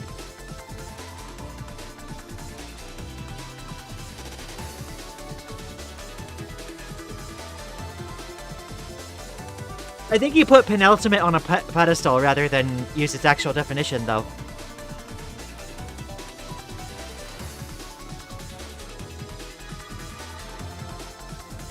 Yeah, no. I think that's fine. I feel like I ascribe to things like a little differently. Whenever I look at, like, you know, a series of things, like, right? You take, like, this chapter and be like, oh, this is my least favorite of, you know, songs in this chapter. I'm like, that's all relative, right? And I'm not really all that, like, at least I don't think relative like that all the time. I tend to be very emphatic if I like like an entire collection of things. And I'll recognize, like, yeah, they're all great. Like, yeah, maybe something is, like, technically my least favorite of the bunch, but I still love them all. You know? Hi, Tama! How you doing? We are experiencing trauma, apparently. I mean, we did, like, a bit ago, anyway. I hope you're doing well, all things considered. We're about to go into another story beat. So, content warning. This episode contains topics of violence and trauma. I mean, fair enough, I still love the song. It's just It's just my least favorite. Yeah, no, I get you. I get you. It is really good. I still got that, like, transcendental feeling of, like, it's my first time hearing the song and playing it, but, like, it really feels like I'm there orchestrating the song with the game. It's such a transcendental feeling. I love it. Yes, trauma. From somewhere, a memory. Oh, trauma and violence, 2x combo. A laboratory atrium spans around Chio as she analyzes information passed to her on her monitor. All systems looking okay? Setsuki's voice was coming over the intercom. He wasn't watching from the atrium itself, but from an observation window placed near the roof of the back wall. So far, so good. No reports from ED/EP. Her wavelength is stable. Chio was reading off what was shown on her terminal. The information on screen showed the data about the subject brainwave patterns. Kisho, turn on the power switch. Chio didn't ever really know Setsuki's family that much. Working under him, she obviously talked to him a lot. But she only had met Saturday a few times while working at the Sunrise Foundation. And of course, she'd never gotten to meet Tsuki. Very well, sir. And so, the switch was flipped. A loud whirring noise filled the room, and then a static discharge, blinding the whole room in unholy light. Turn it off! Turn it off! Why he had thought this was a good idea? Why had he thought this was a good idea? Why had she thought it was a good idea to help him? Surely she was smarter than that. Surely she realized that what they were playing with. Surely they realized that they were playing with pseudoscience from the very beginning. The system has entered protective mode, sir. I can't believe what I'm seeing. It's... Suddenly, an earthquake began to shake the entire building. The laboratory was underground, after all. Parts of the ceiling began to dislodge themselves and fall to the ground. And yet, despite that, Chio's eyes remained glued to her screen. Come on, Chio. Look away from the screen. Now's not the time to be sticking to your science. It's cutting her entire ego and mem files. It's moving them to the sim layer. The subject, Saturday Tasagare, was only 19 years old, even though Chio had barely known her. This was a human being that Chio had just condemned through her own hands. From the observation deck above, Setsuki rushed down the stairs. The door in the front wall burst open and Setsuki rushed in, running up to the operation chair that his daughter lay upon. God. Oh my god, what have I done? Setsuki kneeled on the ground in front of the operating chair, trying to force the Dustbreaker helmet off his daughter in a panic. Stop! Setsuki, stop! If you tear it off now, she'll die! Chio rushed forward and pulled Setsuki from the chair. Setsuki tumbled back and landed on one of the pieces of the steel ceiling that had fallen down. It lodged itself a bit into his shoulder, and he started to bleed. No! No! Let go of me! Despite the injury on his shoulder, Setsuki staggered to his feet. Chio, get out of my way! I have to save her! Chio stood firmly, blocking the way between the girl on the operating chair and her misguided father. I can't! Setsuki, you'll kill her if you tear that thing off of her! She'll die if I don't! Chio, get out of the way! You can't understand. You can never understand what I'm feeling. Just then, a large explosion echoed from behind Setsuki. The large metal gate on the front wall broke apart, and from it, a small figure stood. Allison, stay back! It's not... Allison rushed forward to the operating chair. She gazed upon Saturday's lifeless body on the chair. And what followed could only be described as the most blood-curdling scream Chio had ever heard. What happened? What happened? What did you do to her? Allison stood up and ran up to Chio, and she held out her hand, which held a small pistol. Tell me what you did to her. Chio was so shocked that she was stunned for a few seconds, but Realizing that an emotionally compromised young woman was holding a gun to her face, she spoke. He's been transported to a simulated world. Do you think I'm joking? Tell me the truth! Satsuki's now feeble voice drifted up. At some point, he had fallen over, unable to move. I'm sorry. I am so sorry, but it's the truth. Allison realized that Chiyo and Satsuki weren't joking. Her face contorted in pain, but also in a vague sense of hope that Saturday was still alive. Then, she pointed her gun back at Chiyo. Send me in after her! I can't do that!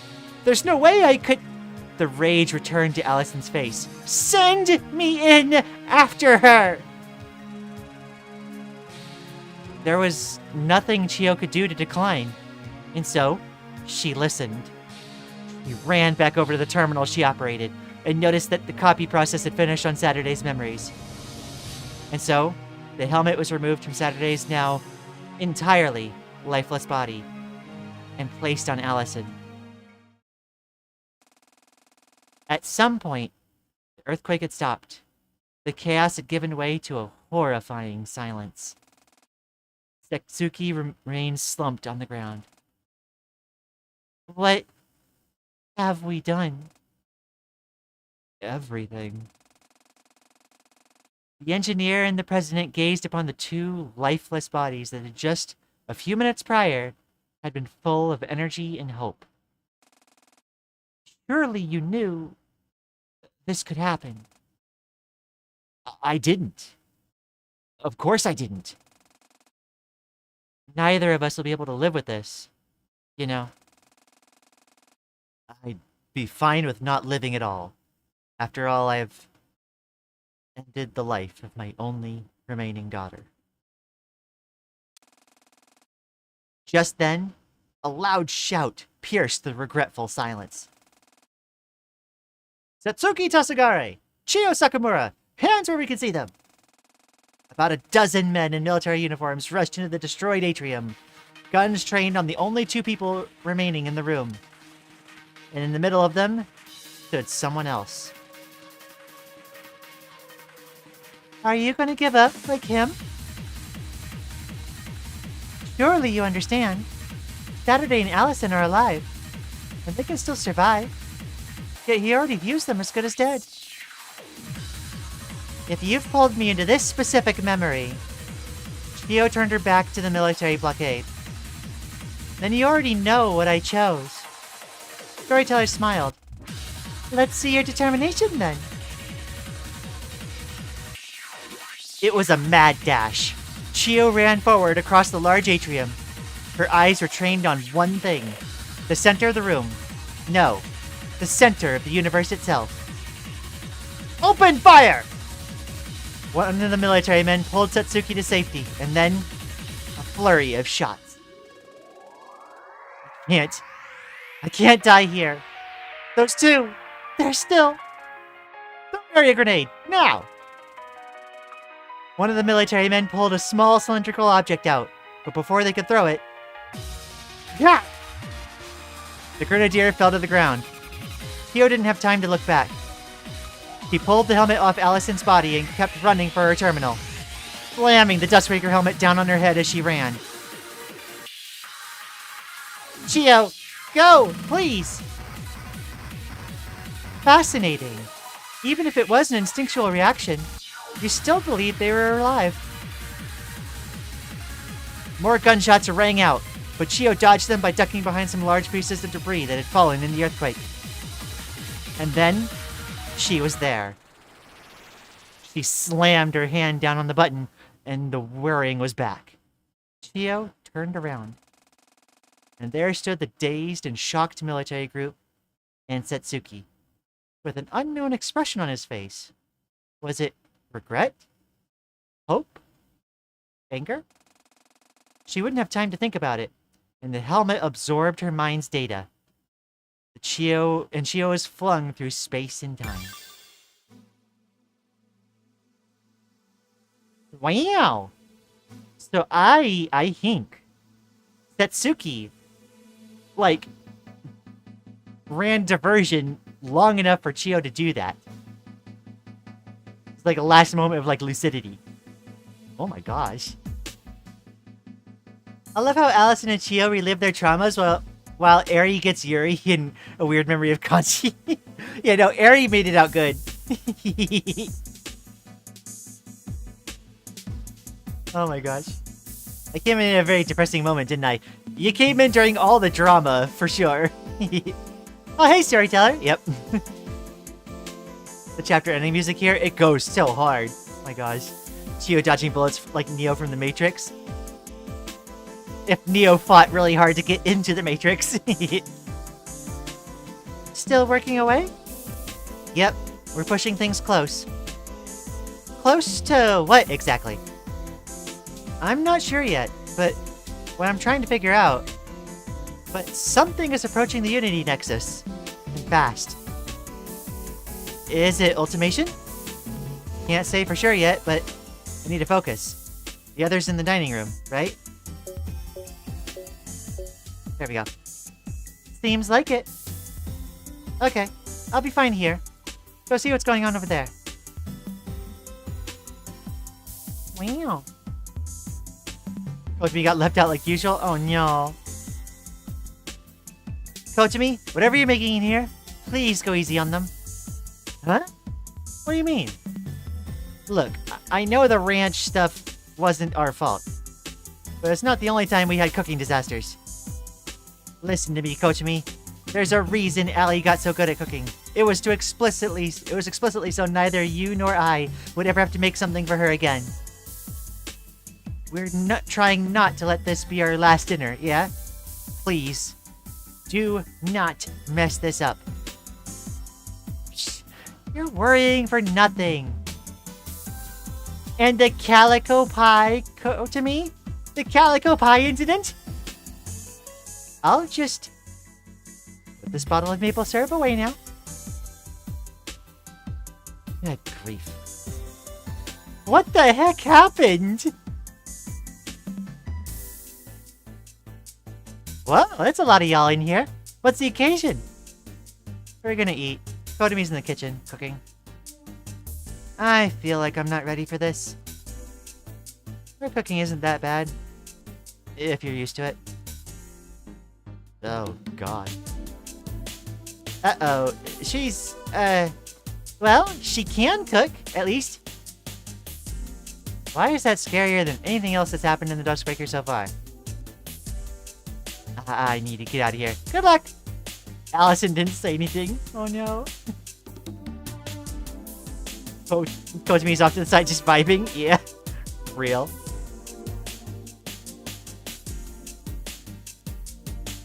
Kochimi's, like, story point is having this, like, traumatic cooking trauma.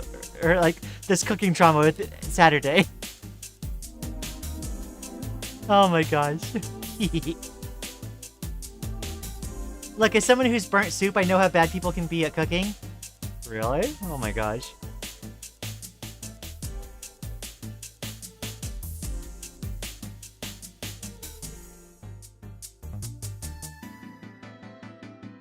So, wait. Which one have I not done yet? It was this one, wasn't it? Okay, yeah, it was. Find in between space? Well then.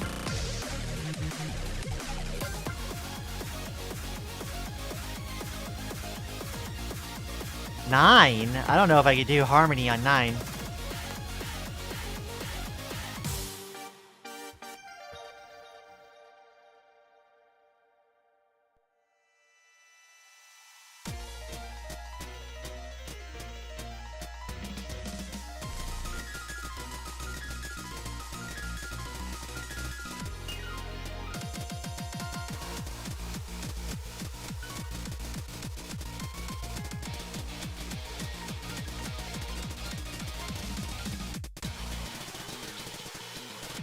Oh yeah, that definitely would have turned out terribly. Do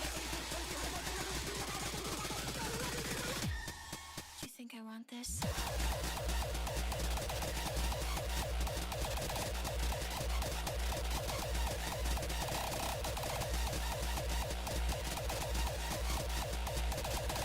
I might not even make it on charge.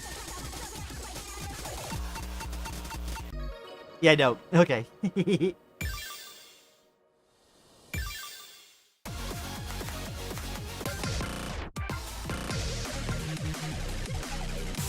But at least if you can't do the others, a stallion is there with his opening one. Yeah, true, true.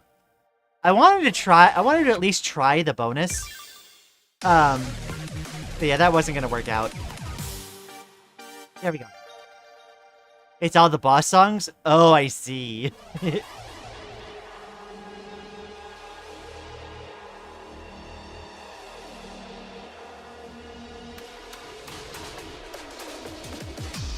Yeah, no, right now, like, I can, like, full combo some 6s, and then my skills really start to break down at, like, 10 or 11.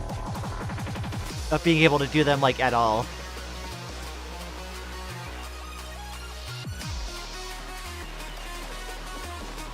Like, 9 to 11. It kind of depends.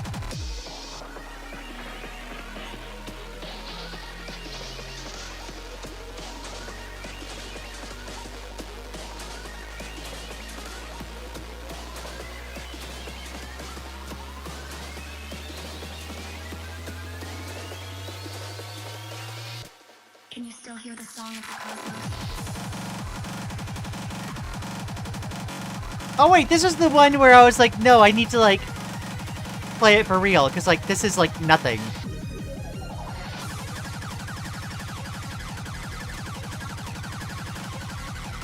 I specifically skilled up in the game to, like, be able to do this song better, because, like, this is, like, next to no notes.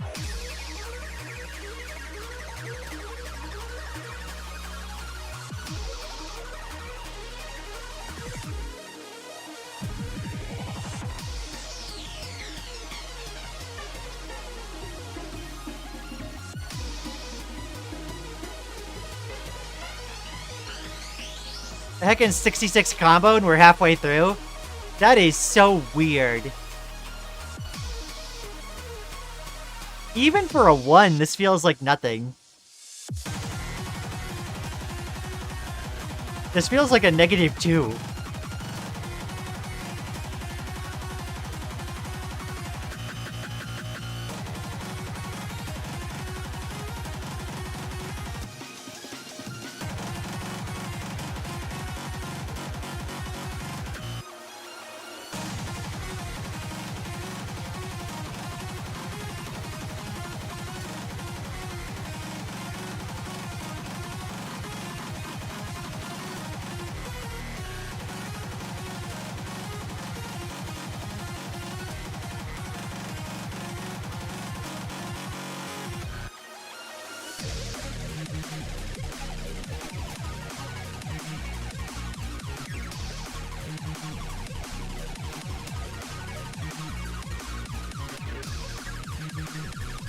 Yeah, no, I'm glad I went back and, like, skilled up to be able to do the next one.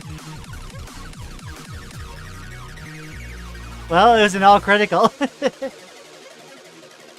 Every 1 is a miserable experience? I would say so. Like, some of the other ones that were 1 were, like, fine, I felt.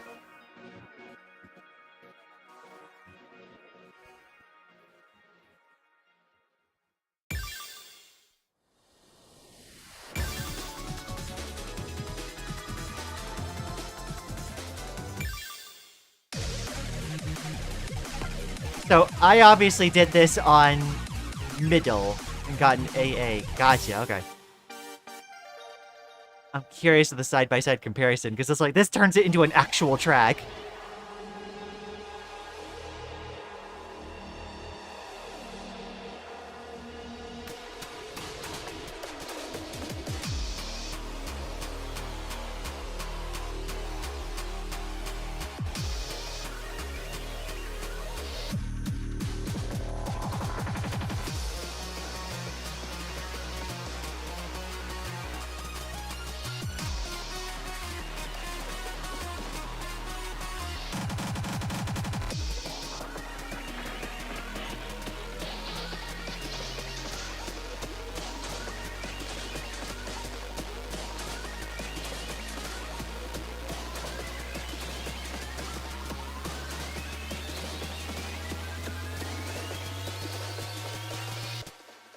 still hear the song of the cosmos.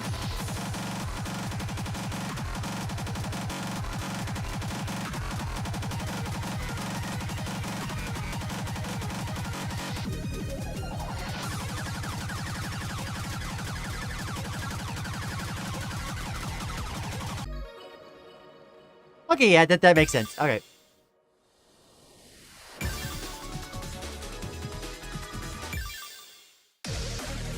Ones make me want to pull my hair out? Yeah.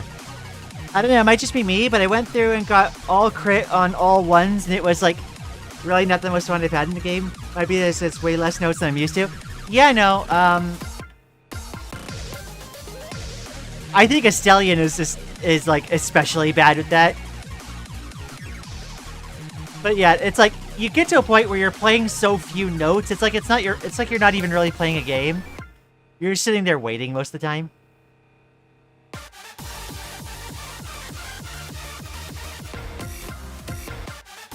Okay, right, it's all boss songs.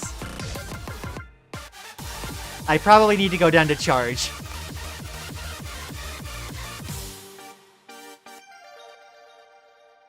Yeah, no, that particular opening, like, one seemed like it was there to, like, be there for, like, oh, you don't care about the, like, for folks that just want the story and don't actually, like, want to play the rhythm game.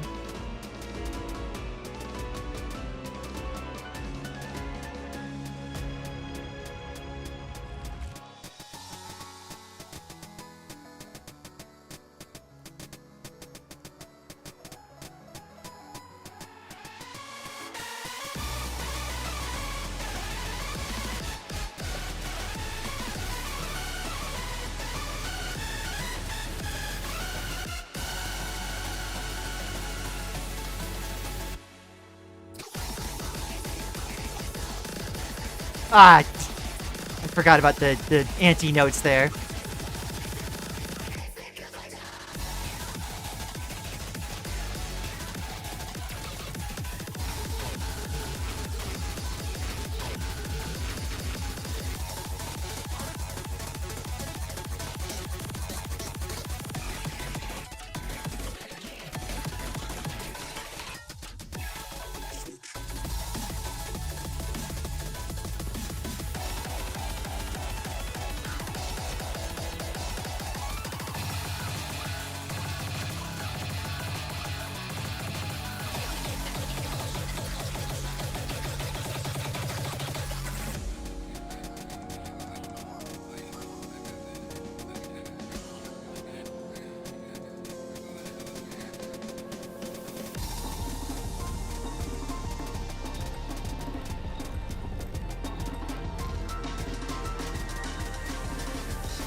Let's see. There was a time when I was stuck at difficulty 2 and 3 for my highest difficulty. Yeah. Rhythm game variants of some boss songs cut out the cutscenes. It is so sad The cutscenes are so good. I would want to have those play like every time. I'm gonna be real. When I first started, I had to play 1s and 3s, and now that I think about it, I've come a long way. Yeah, no. Like, even from when I started this playthrough, like, I keep saying I love rhythm games, but like I wasn't like actually skilled yet at them. I feel like I've grown a lot through the course of like playing and practicing Vivid Stasis here. It's been so good. Just play them in the nodes. I would want them like in the list, just just to have them, you know.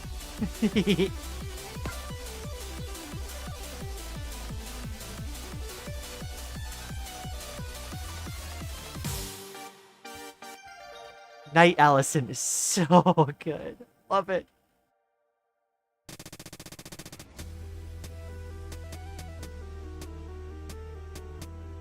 It's just because the cutscenes, like, are so much dramatic tension in the story. It brings back all of the emotion and, like, this struggle. And they fit into the song so well.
Dang it. I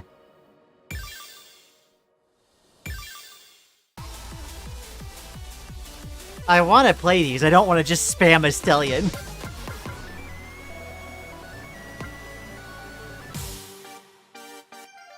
They made a boss rush in this game with mods and explicitly made it use the story variants of the boss songs to have them because the cutscenes are too peak to miss out on. Yeah. I agree, 100%.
Let's see. 10K rank reached? Yeah, I have noticed the achievement for that a while back. Yeah. These versions even remove a lot of the effects too. Stop motion is completely unrecognizable now. I remember it being like a lot more kind of insane. Yeah. Apparently I haven't found everything in between space either.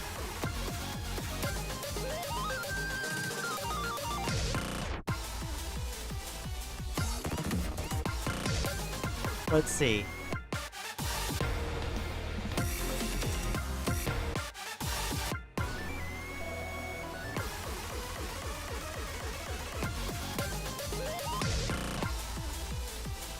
I'm gonna choose to like just practice this one until I get it.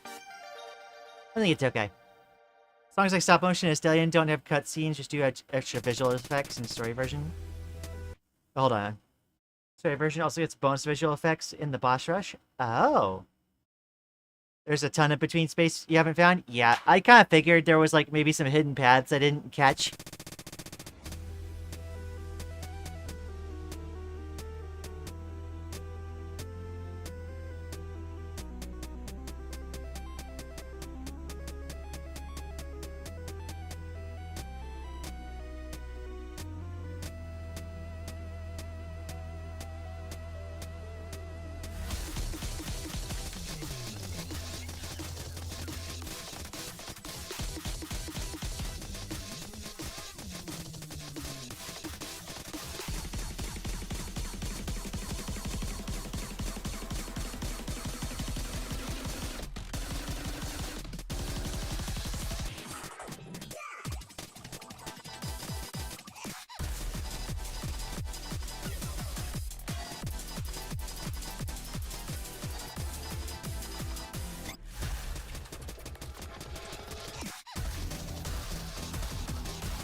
Yeah, between spaces full of secrets and stuff? Yeah, no, I'm excited to go back and explore it as soon as I can. As soon as I'm not barred from entry.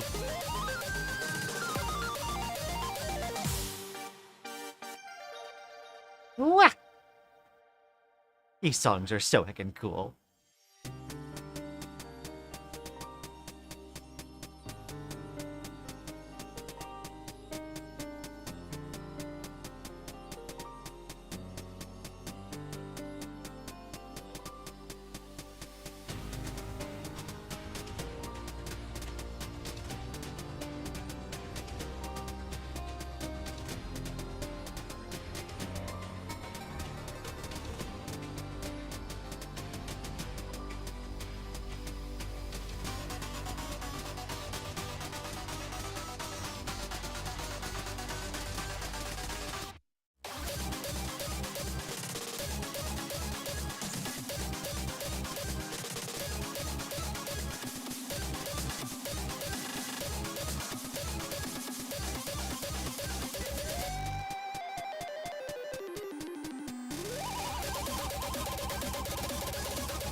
I need to, like, rest my eyes a second. Whew.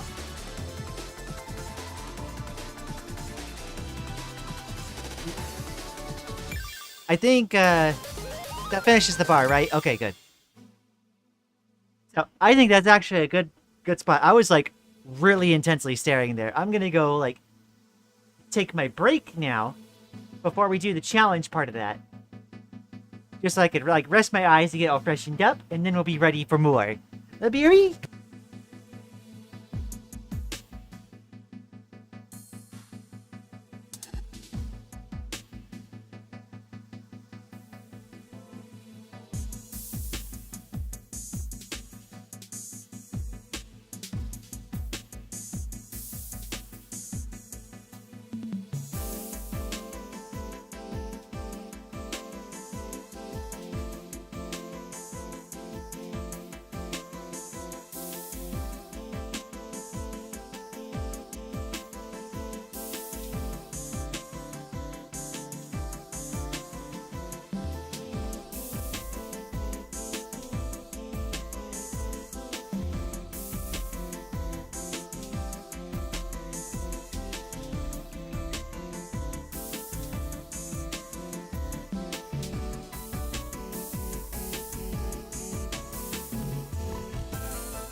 Alrighty. I realize I get to a point where I, like, focus so hard that, like, I, like, have to, like, you know, do the, like, stare at something 20 feet away for, like, 20 seconds thing. It happens, like, sometimes when I'm arting, and now sometimes when I, like, do rhythm games. Nya, nya, no. Yeah. Alright, let's catch up and chat for a little bit. It's full of secrets and stuff. Do you think if I put a picture of a guy drinking water over the song, it would fit? Oh. Right, you told us about that before. I love Kyotsugion song, Supernova being one of my personal faves in the game. Supernova is really cool.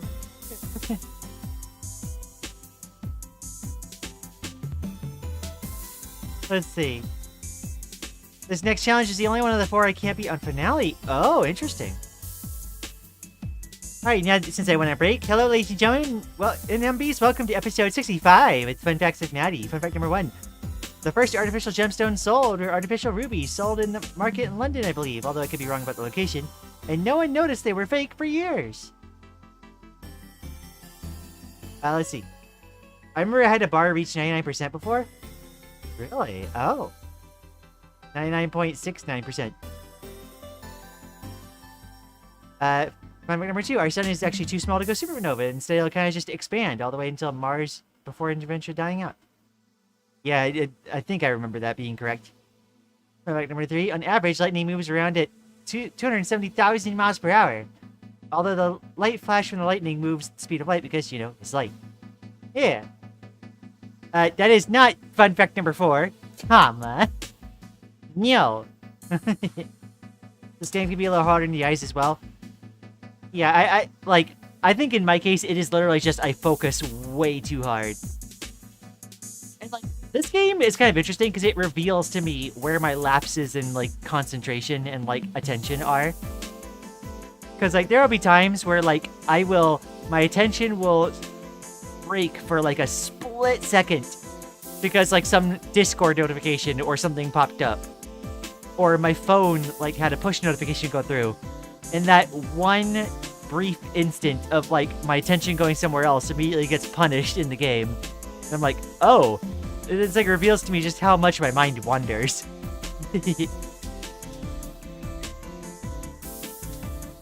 Hi, Miss Lian. Hi, floating away today. Welcome back again. Wonderful to have you here, as always. Oddly enough, rhythm games never hurt my eyes or bother me at all. I can play them until my fingers feel like they'll fall off. You know, I know some folks experience, like, in particular with, like, rhythm games and sometimes fight games. I've had some friends that experienced RSI, like repetitive strain injury, on their hands. I never experienced that part, but I am getting the focus one, and Visit Stasis is like the first game to do that for me. It's interesting. I just zone so hard in that, like, the song finishes and I back up and I blink, and all of a sudden, like, everything is, like, kind of, like, blurry. Until I, like, refocus myself. Alright, let's get back into things. It's time for the challenge. What? My small brain can't handle rhythm games? Maddie, if you wanted to play rhythm games, I 100% believe you could. It would take time, of course. You have to play them somewhat consistently and, like, stretch how far you can go each time. But, like, you know, spend some time playing them, sleep on it, spend a little more time playing them, sleep on it. And, like, you would feel your attention and, like, muscle memory start to grow. Slowly over time. It's like building muscles.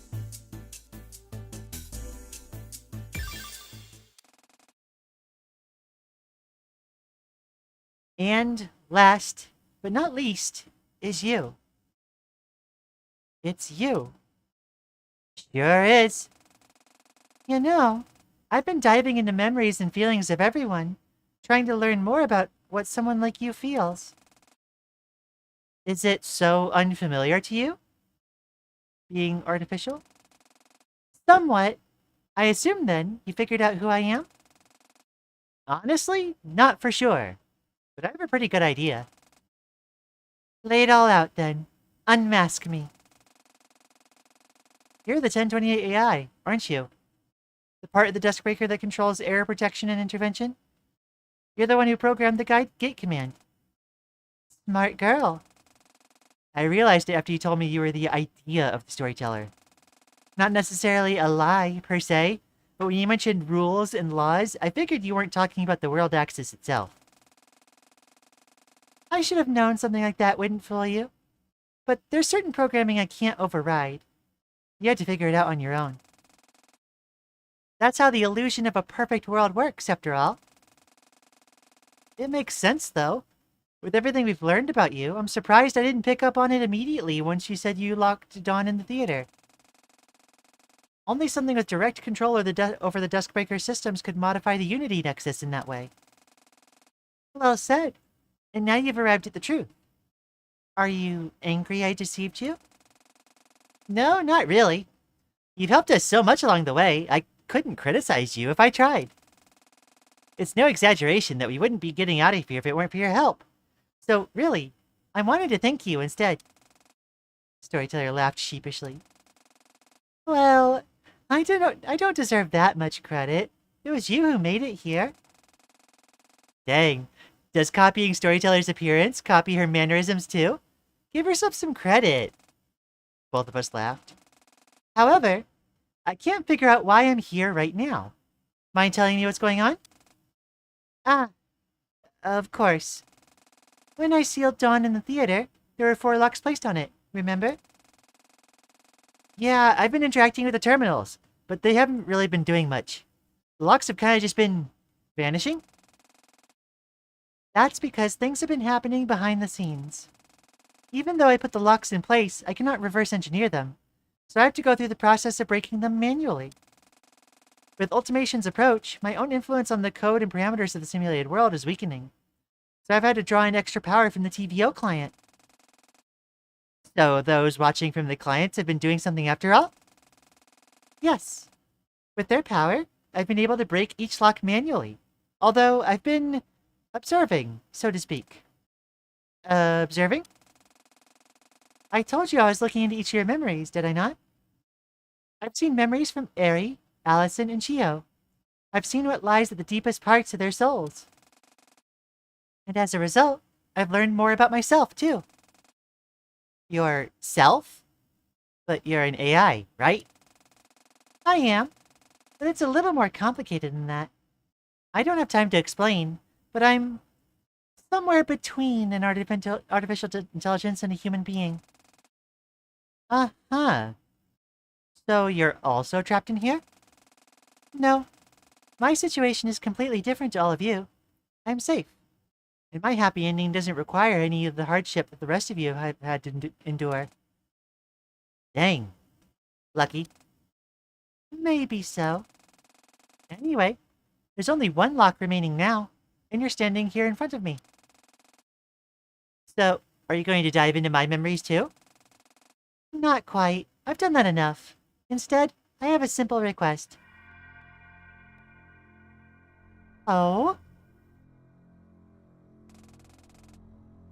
Suddenly, a bright light surrounded the void we occupied. Storyteller flourished her hand, and a spear-like weapon materialized in it. Prove yourself to me. Prove to me that you're prepared for what lies beyond the final door. I won't harm you, but I want you to show me the strength of your will. I see. If that's how it's going to be, then I'll play. I focused on the determination in my heart and held my hand forward, and then I felt it materialized. My own hollow weapon. For Dawn, it was a pistol. Determination to escape the tail no matter the cost. To shoot for 1 shot at freedom she was granted. For Suki, it was a scythe, the Reaper's weapon, emblazed with the will to keep happiness close, no matter where it came from. Oh, this art is so cool! And for me, a staff, power to make my happy ending real. Very good, then show me the girl you've nurtured. Okay, hold on. For Allison, it was a sword. Heck, nabbit. Heck, nabbit. Come on. Let me pull up another window.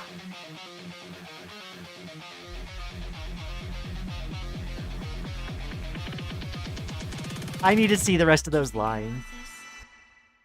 You think I want this? Aw. Okay, hold on. Hold on. Scroll speed.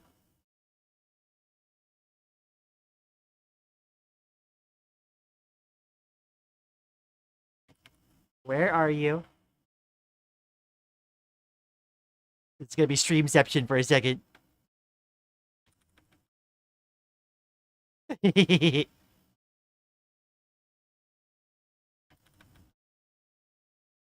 we go. For Allison, it was a sword. The blade of a warrior prepared to guard the hearts of those she held closest.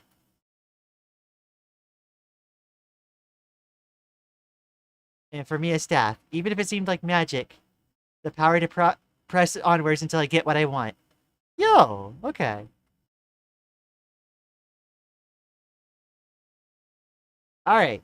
That's taken care of. I do wish we could slow down the scroll speed. There we go. Now. 2 Lias is the double Lian.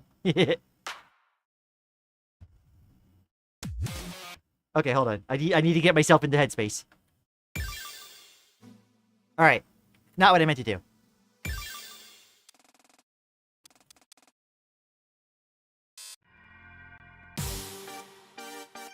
Dum. First Breath, the sequel to Last Wish? Oh.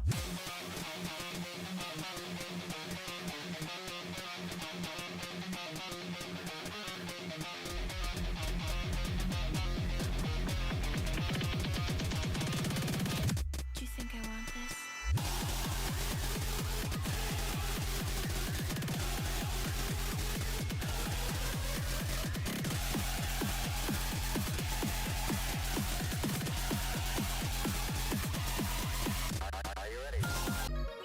Oh my gosh.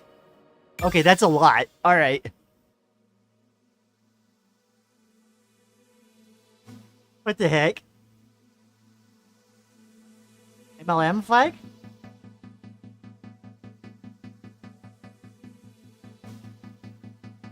I'm not sure I understand. Alright, let's see.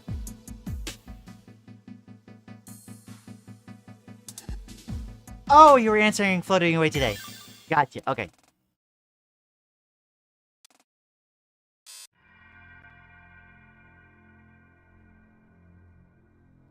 That is kind of a lot. Oh my gosh.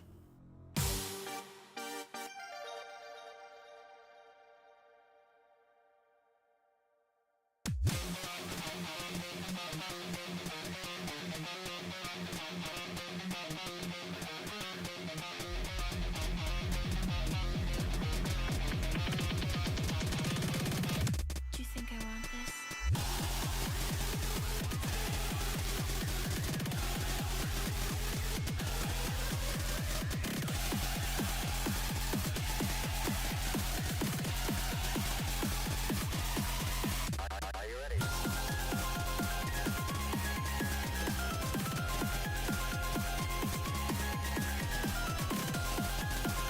Oh, the double notes are really tripping me up here.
Oh my gosh.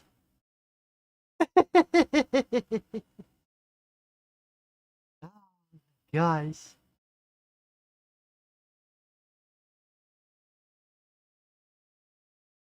Okay. Auto text can sure be quite fast here reading out loud. Yep. for sure, for sure. Let me catch up in chat again. I see there's quite a bit. Let's see. Doop. Hey, I'm new here. Hello, Stellar Blankness. Welcome. Thanks for dropping by. This is my first time playing this game, so I am quite enjoying myself. I was in super focus mode for a second there. Let's see. Looks rough. I wonder if these are actually tested. I believe that they are. The visuals also help with the timing. It's a lot of flashing. It took a bit to get used to, but I don't... It ended up not being as much of a problem once I practiced it a little bit. I low-key wish more songs used beams on either side of the screen. They look so good. Oh my gosh. It probably takes a lot of, like, dev time to, like, choreograph all that stuff, but, like, it does look amazing. And, like, this... you can... Just being like hey, like, let's do this, like, you know, for ourselves. Let's, like, figure out, like, well, let's test ourselves. Like, I love this. I love this story. Oh my gosh. Let's see. Also, you should check out the supplementary lore material in the archive section of Shrine Report. I'll have to bear that in mind, thank you. I have 75 hours in this game. I got my computer like 2 months ago. Yo, the story of this game really does ask for a decent skill floor near the end. Yeah, I mean, I have grown a lot. And one thing I really like is this game seems to really value the first-time play experience, which I am very passionate about. How's everyone doing? Hi, Rory! Welcome! I'm doing good, thank you. Alright, let's get back to it. Ah. Had enough yet? Oh, more than enough. You've made me proud. I'm glad. The final lock is now undone. And with it, you return to the Unity Nexus. And forget all of this. Thank you for indulging me in this. Even though we likely won't see each other again once you're out of here, I'll treasure the things I learned by watching over this story. Well, don't count on never seeing me again. Even if I don't remember you, I'm sure we'll find each other again. It's harder than you'd think to escape its Saturday Tessagare. Both of us laughed. Well, it appears this distant dream is drawn to a close. I can't help you in your final confrontation with Dawn, but I'll be watching and, well, I don't want to say praying for you, but I'll be rooting for you, girl. And then the dreamy voice faded away, and everything returned. Oh my gosh. Oh, this game, everything about it is peak? Yes, and it's free. Like, why is this game free? Why? It shouldn't be free. Oh my gosh. A lot of the visual effects are straight up part of the chart. Like, remember the level in 05 with the absolutely absurd visuals? Okay, that's all part of the chart. 0% hard-coded? What? Oh my gosh. Oh my gosh. Hey, Saturday. Everyone's gathered at the theater. Oh boy. You can do this. I'm here with you. You love? Oh? Warning. This episode contains topics of plurality, anxiety. Everyone was gathered around the large gate. It had finally been unlocked with the fourth lock broken. Alright, it's almost time. Yeah. But first, there's something that needs to happen. Suki? Yeah, you're right.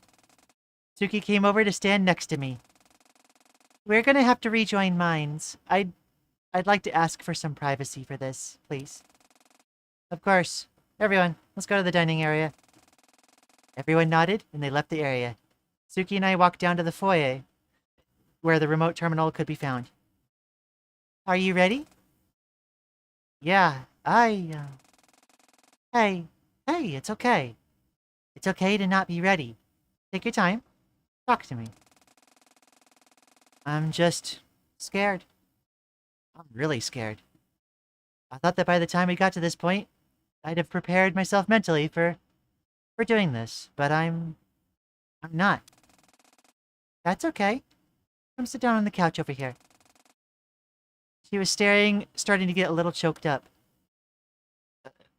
Okay. She sat down on the couch, and I felt her lean her head on my shoulder. It's been a long, long journey to get here, hasn't it? So incredibly long. It's still not set in for me that it's almost over.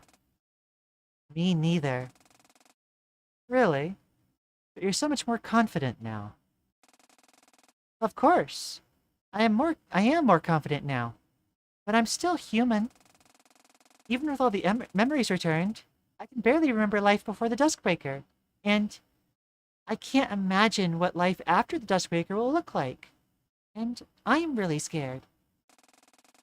What if we make it out of here, and we're thrust into an even worse situation? Yeah, I can't say it isn't going to happen. At the very least, we know for a fact our life isn't going to be normal. I don't think it could ever be, after all this.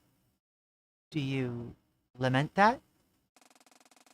I do. I really do. But I also know that I can't change it. This was the hand I was dealt by my father.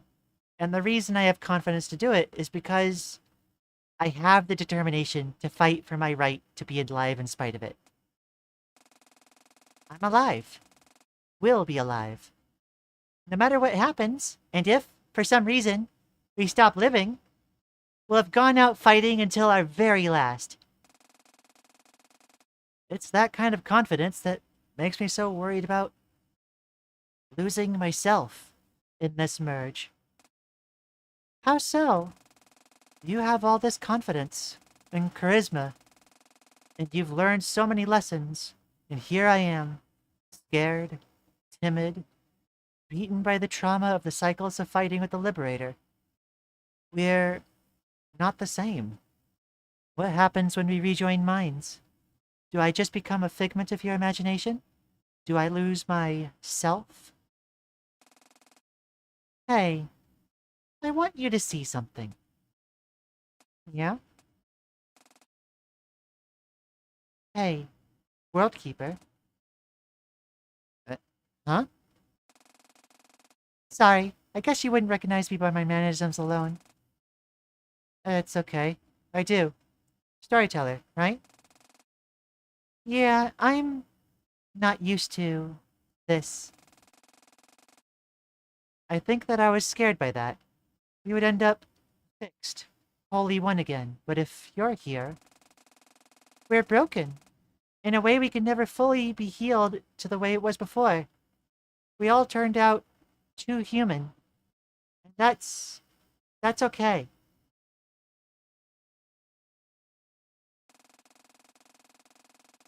What happened to you? You're the original storyteller, right? The one that Saturday actually knew? Not the one that's all higher concept and stuff? After the marriage, I was asleep for a long time. I wasn't gone, or reduced to being a part of Saturday's personality, but I was inactive. When Saturday first accessed the memory bank, she called out to me, and though it was the other me that responded, the call still stirred me slightly. I became active again, within Saturday's mind, separate from her. I reached through the TVO client, establishing a brief and barely functioning, but useful connection with the fourth dimension. I needed to figure out what happened, so I watched, studying the story as it was being told. Now by Saturday, and not myself. I became the spectator. When did Saturday realize you were still in there? Just now. This is the first time I've ever hopped in front, so to speak. She called out to me again because she knew that I was in there, and that you needed to hear me.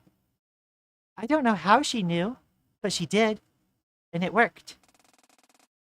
So, you're still in there, and I will be too?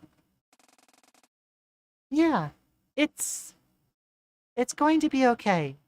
I promise. Okay. Okay. I trust you. Thank you, World Keeper. Or Suki. Sorry, it's hard for me to use that name. Because I'm the original. It's okay. You don't have to. I can be the World Keeper for you. Thank you. A brief moment passed. Suki. Hey, Saturday. Hey. She lifted her head up off my shoulder. Let's do this. Oh my gosh. I love this. Okay. Let's see. There's a specific part of Shrine Report you need to read, otherwise, one part of the later episode makes 0 sense, but I'll just talk about that when it happens. Exciting to point to come on in on. Yeah. Suki interrupts. She also wants a song. I mean, fair for Suki to want a song. I literally just went over this episode. Also, yeah, Suki, please give design for your hat. Suki's taking your hat to the grave. No, no. We're gonna bring Suki's hat to life. What exactly is plurality? I only know the bare minimum, but don't have a real understanding of what it means. So, plurality is the experience of having multiple distinct entities in one body. I mean, how distinct it is up to each individual system. Every system is different, but you refer to the group of people within one body as a system. Like, I had recently kind of fully embraced my plurality. And we have, like, 3 different, I would say, sets of feelings in here. There is rock. There is, star. And, no, there's rock, rose, and star. You know?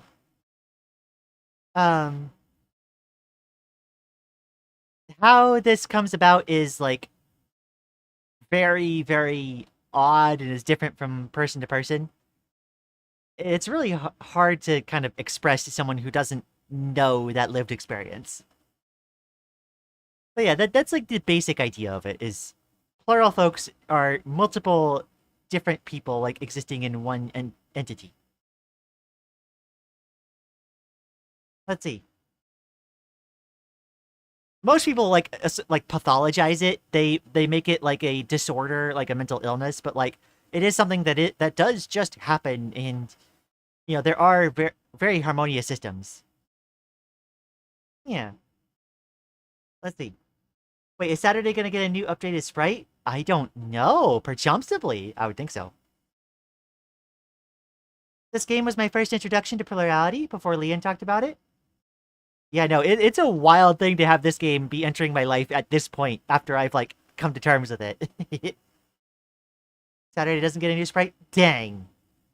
I love how real their emotions feel. No, no kidding. Like, like, as someone who is plural, like, I recognize so many of these feelings, and that's why it feels so easy to, like, read these, right? It's very hard to explain very well because everyone's experiences are different. Yeah, no. Everyone's systems come about in different ways. Sometimes, like, one personality splits off from another because of great trauma. Other times, it just simply is.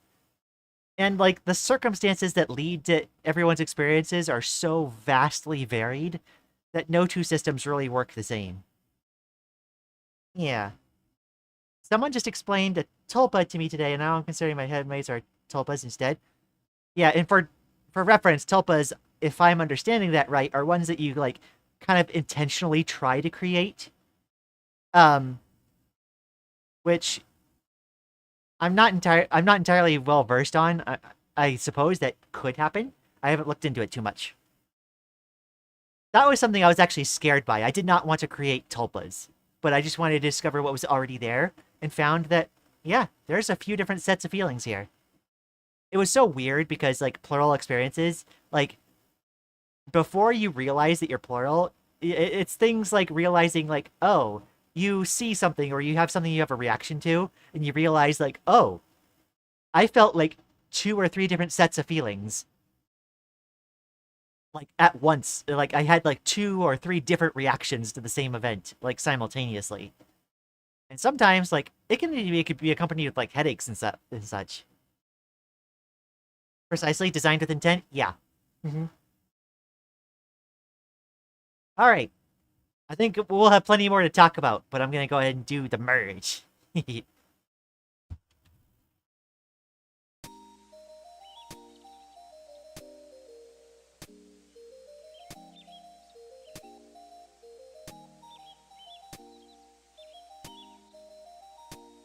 I loved this scene with storytellers so much.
Oh, that was so fucking sweet. Oh my gosh.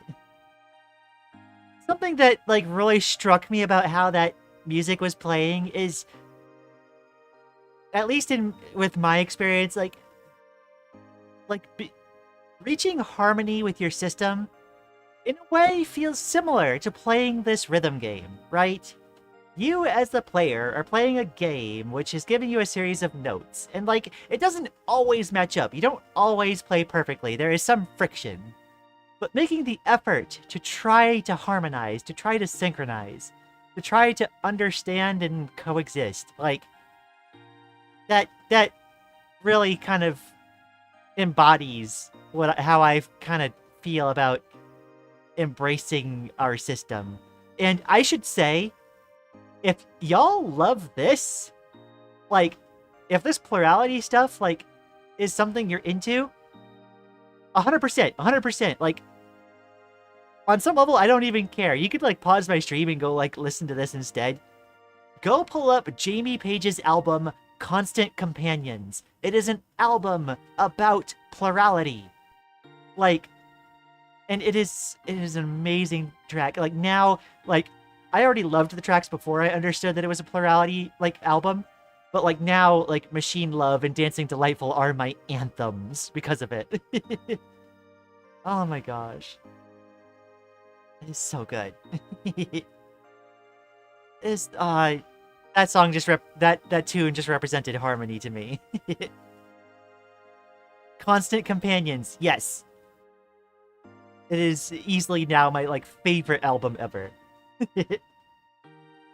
Level 3 Self, one of my most favorite songs in the game. It is, like, Yes, I'm sitting here gushing about it, and you already made a comment for it. Oh, this is cute with the tech code processors running through the song. Yeah, no, it does like the representation of what's happening in a way that kind of personifies like trying to harmonize with your system. Yeah. Alright, Torch, I mean fun coming up soon? No, don't do this to me.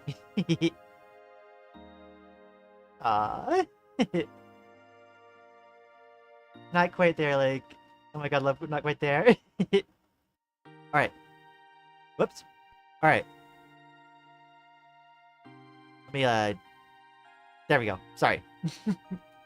In a small slice of time, I felt myself jolt awake.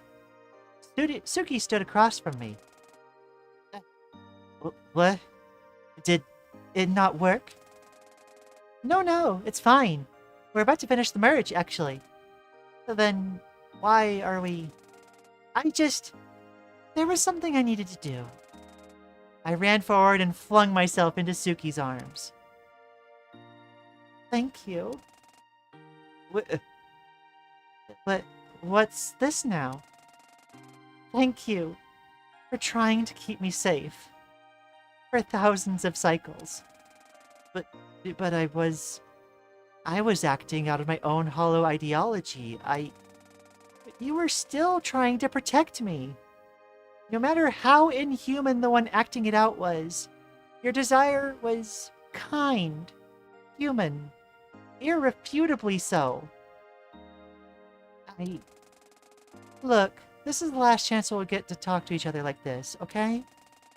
Even if we'll still be able to talk to each other, I wasn't comfortable leaving things off without doing this. My gosh. You're so sentimental. Sorry. Just forgive a girl's selfish intervention this once, yeah? Sure, Saturday. Just this once. We embraced each other in a tight hug that felt like it could have lasted for centuries. But time was ticking. See you on the other side? See you on the other side. And then, a bright light filled the void, and the process resumed.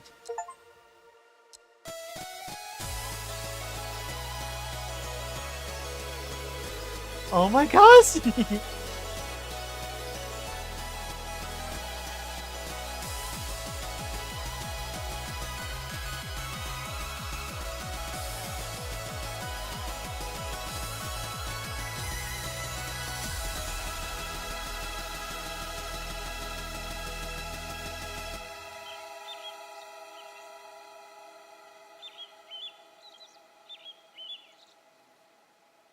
Ah, I'm so happy. Ah. This game lined up so well, Lian publicly saying she's plural. It did. Oh my gosh. I entered the dining room, alone and together. Everyone looked up at me and understood. That's it then? I nodded. Yeah. Chio, how can we start the shutdown process after dealing with Dawn? Chio sat up a little. Right, so, I'm actually going to preload the shutdown procedure. Basically, we want to activate it the moment you and Dawn rejoin minds. We don't want to waste any time. I'm not sure how long it'll take for the corruption of the internal system, caused by the ultimation, to reach the Unity Nexus. It's pretty well tucked away, but it will get here eventually. Wait, for real? Why are we just learning this now? I thought, as I'm assuming you did too, that the corruption extended only to Layer 0. Because we were operating under the assumption that was what Dawn considered to be the sim layer, but it includes layers 1 and 2, since those are technically part of what's created by the Duskbreaker. Basically, eventually, the Duskbreaker will just crash. We need to get out of here before then. Do we at least know when that's gonna happen? No, but I can find out using the terminal in the lounge. Come on. The 5 of us rushed out to the dining area and into the foyer in the lounge. Chio pulled up the terminal I had just used to merge Suki. Okay. This is not good. Oh, what's up? It's getting here. Fast. Fast enough that I think we need to worry about getting everyone other than Saturday to a safer spot in memory. Really? Yeah, luckily I can send the four of us each to wildly different points in memory. The ultimation corrupts in predictable patterns, so if we suspend ourselves in stasis in the system's memory, extend our time limit from 20-ish minutes to like, 2 hours? What the heck? That's way less time than I thought. I know. We need to act fast. Saturday, will you be able to subdue Dawn's anger in that amount of time? We don't have a choice, do we? Nope. Then I can do it, but you guys need to hurry. Wait, Saturday! Are you gonna face her alone? Are you sure that's a good idea? Yeah, I thought about bringing you along, but it's me. It's the same as with Suki. This is my battle to fight. It's my battle to finish. I walked over to Allison and held her cheek. Thank you, Allison, for helping me get here. And thank all of you guys too. From here, I can handle this. I promise. I believe in you. I know you do. Thanks, Allie. Now go. Right. Shio started typing away on the terminal. From far away, I felt the system shaking. Ultimation was drawing closer. Okay, Kotsumi, you're up first. You ready? Ready as I'll ever be. But Saturday, do you know what's going to happen to us? I completely forgot, but... Wait. I called within myself and felt her answer. Hello, Kotomi. I've prepared an answer to your problem. Huh? You're not Saturday, are you? Storyteller, pleased to make your acquaintance. Or at least I would be, if now is the time. Let's step closely, okay? You too, Eri. Yeah.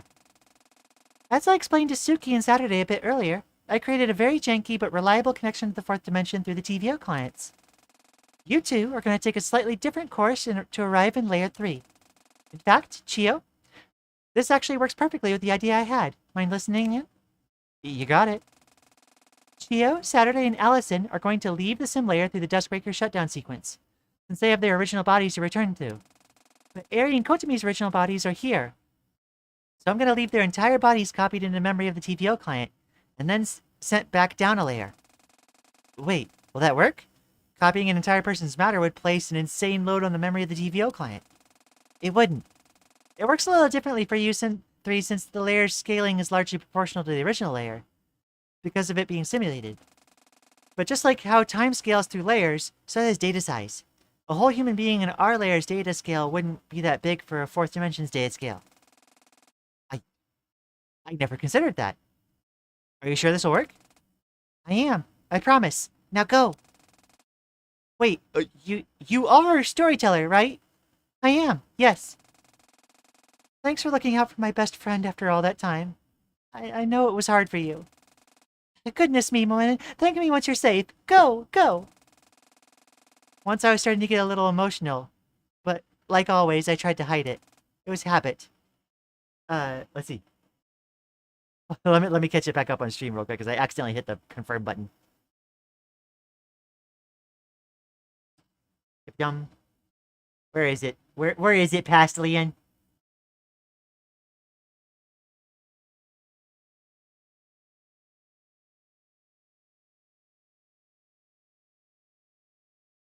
There it is. When I wasn't ready, I was ready to start trying to break, but now wasn't the time. Okay, yeah, that's what she said. All right. Okay, ready. Kotomi? I'm ready. I felt my consciousness come back in front. See you on the other side, Kotomi. I promise you guys will help you search for Kanchi. Kotomi waved at the grin on her face, and then her data was taken by Chio's program, and she faded away. Who needs that luck history when you have time travel? Oh, dagnabbit. No! Oh, no. I hit a new button and it didn't quite work. Ah! How dare. Ah. I need to see the rest of that scene. Oh, no.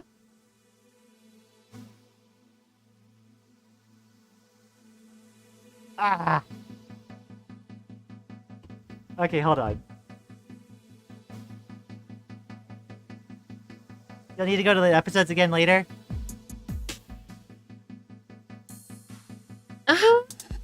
Dang damn it.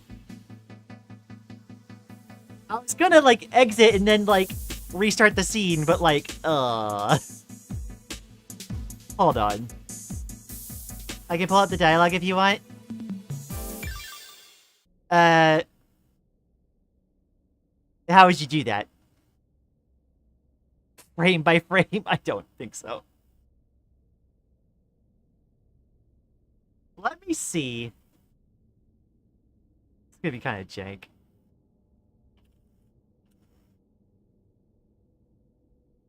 Let me actually go to break real quick, and I will try to find something. One moment.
Okay, I think I got it.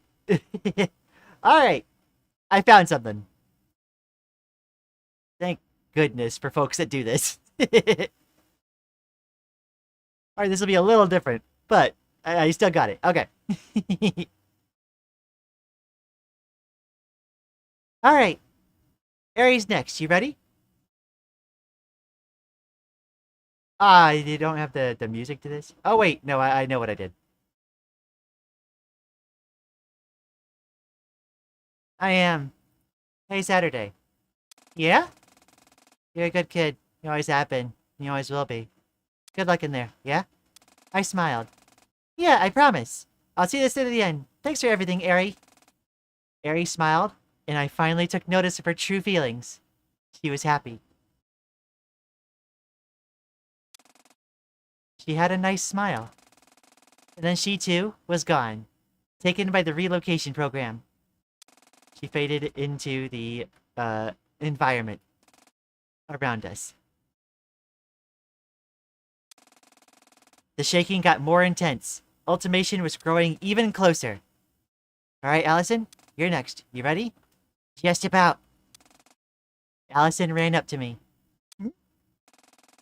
Then, before I knew what was happening, she jumped up and kissed me tight, holding her arms around my shoulders. We stayed like that for a moment, embracing the moment. One singular moment. See you on the other side, darling. You already know it. Love you, Allison. Love you too. Try not to keep me waiting, yeah? I'm eagerly awaiting the official start of our relationship.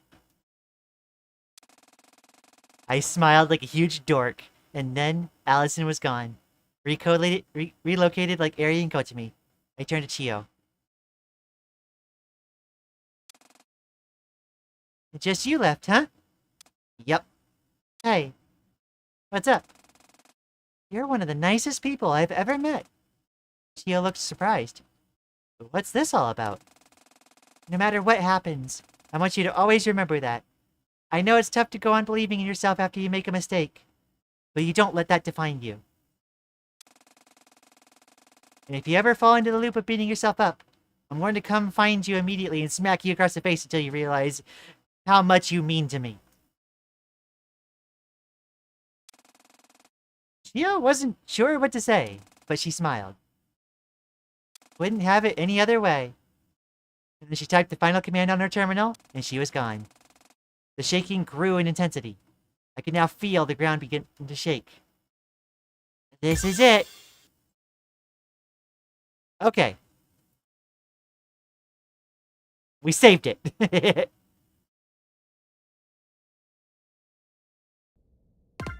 There we go. You skipped the year. It wasn't intentional. It wasn't me. Wah. I would never skip the Yuri. Fucking wild. I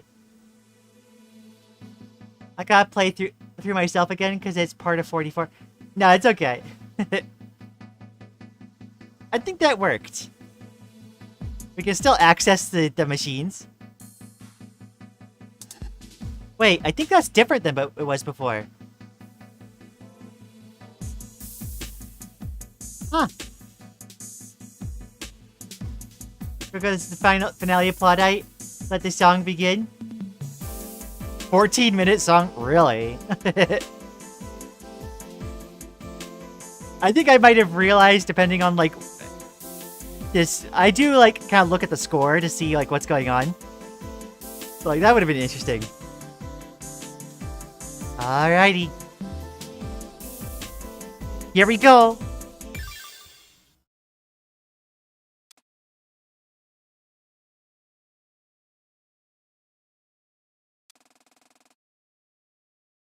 You hear that, Suki? You've got a sister. Stargazing? Again? This is the third time this week, sis? Daddy, I know you're faking it. You're totally good enough to go to school. Huh? Who are you talking to, Dad? Why are you crying? It's okay. I'm used to it. He's barely home nowadays anyway. Right, so, so, I don't think I want to be a boy anymore? No, Allie, it's okay. Seriously, I don't expect you to be perfect immediately. You've known me as a boy for so long that slip-ups are bound to happen. Dad's been even more absent than usual lately, and when he is home, he's always exhausted and barely says anything to me. Dude cares more about his work than his own kid. Yeah, I can stay over again. Tonight? Or can I stay over again tonight? Dad isn't going to be home, so there's literally no reason for me to stay there. Hey. Yeah. Dad wants me to check out his new project he's been working on. Supposedly it's what's kept him away from the house for so long. I honestly don't care that much, but maybe if I indulge him, he'll actually pay attention to his own daughter.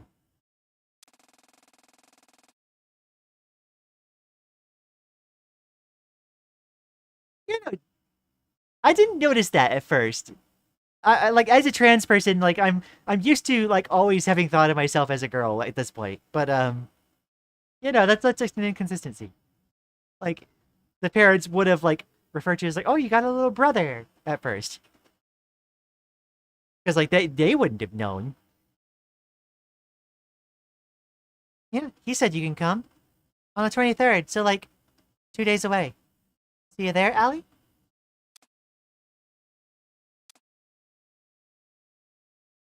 Maybe Goddess Sister was like Saturday, like rewriting the memory.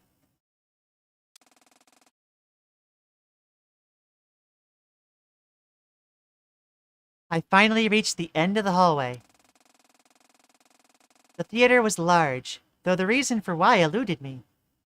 Given that nobody ever needed to actually use it, perhaps it was for dramatic effect.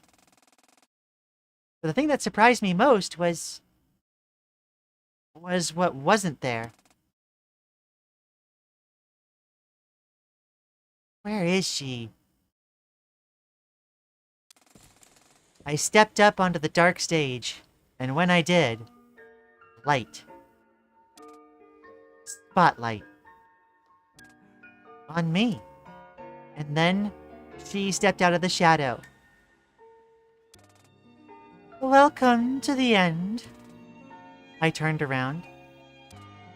Indeed. Dawn laughed her usual cold laugh. Really, Saturday? Trapping a girl in a theater? Oh. Come on, damn it.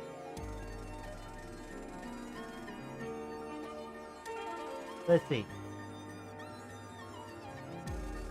Surely you're above such dirty tactics.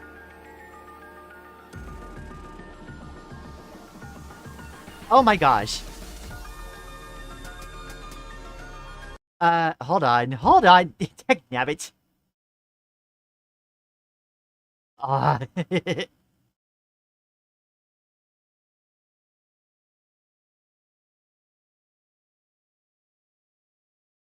Why the auto scroll? You're just as bad as me, you know. Claiming to care about your friends and then leaving them all to rot in memory while you try to convince yourself you're better than you really are.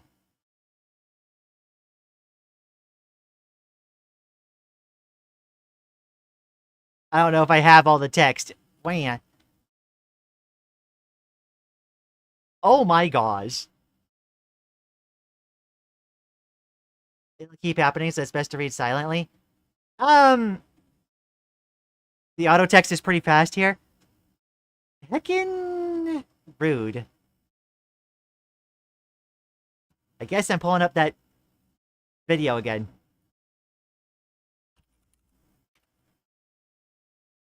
It's trying to match the music of the chart. I guess, but like, I wanted to be all theatric about it. You know?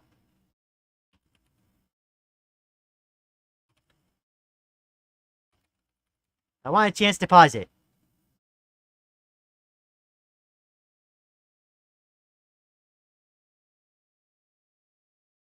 Where is it?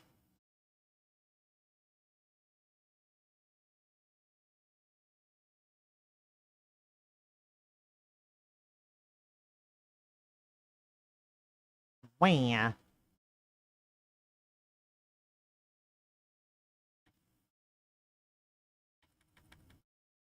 Like, it was letting me, like, manage the text before that point. I don't understand why it didn't do Dawn's part.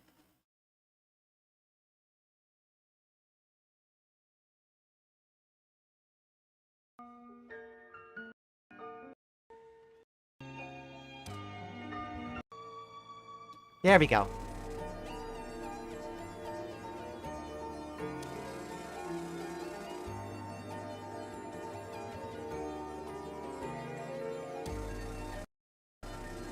Alright, see. If you can't see the love that's been in front of you this whole time, then words aren't the tool either of us desire to use right now. I held out my hand, and from the particles of Null came my staff. There was no more turning back. Here and now, I'd face Dawn with my own determination. No matter what separated me from my loved ones, I'll always be there for them. Okay. I mean, I wanted to voice it. I hope that there's voice acting for this part then. Alrighty. Well, let's try to set everything back up properly. It's like, I know it's not made to stream, but this is like, this is what I want to do, you know?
The clash of a bullet against the wrong part of me.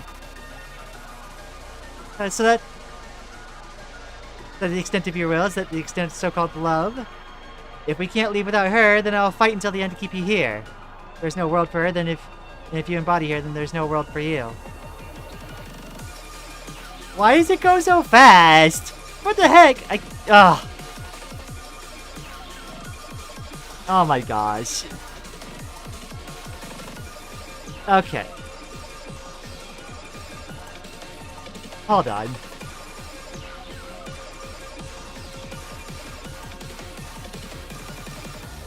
I'm taken out of it.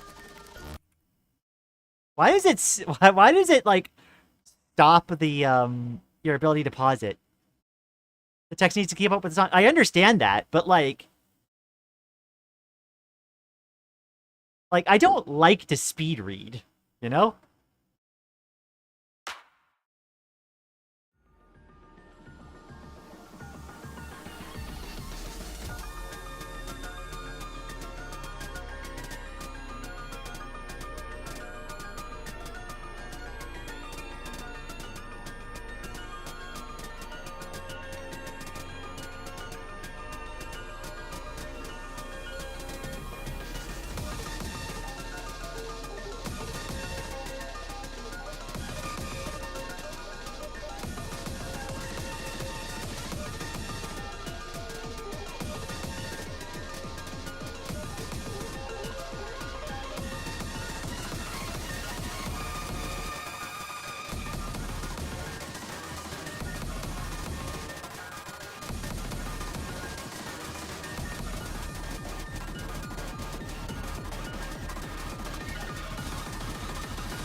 Okay. Come on, girl, get back up. We aren't done yet. Can't leave without her, then I'll fight till the end, keep you here until the system crumbles. If there's no world for her, then you embody her, then there's no reason the world without you either, does it? Sorry, Tessagari. Just me, I know you're never one to accept that courageous handed to you. Anyway, good, show me again, Saturday. Show me how your love will fail you a second time, a third time, a million more times. It was in this moment that I finally realized Mary would become, she was hatred, she was all my internal demons, my doubt of mind, all the anger I ever felt. Which is why I won't let her win here no matter the cost.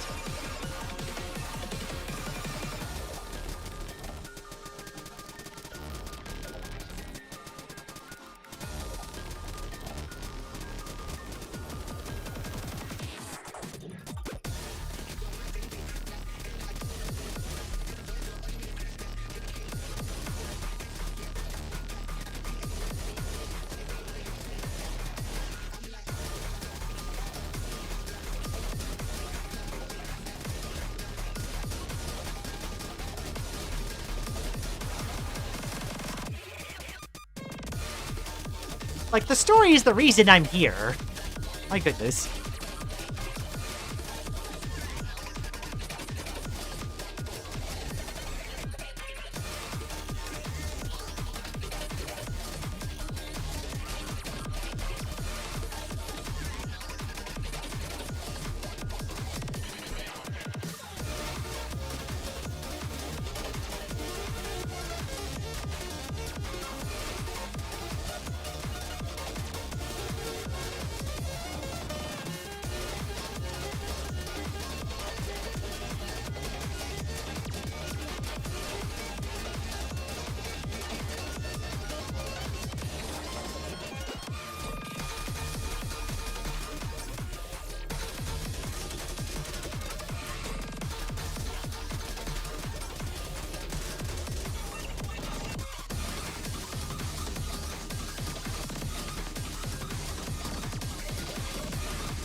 The lucky flourish, magic projectile ricochet just right, knocking Dawn to the opposing pillar.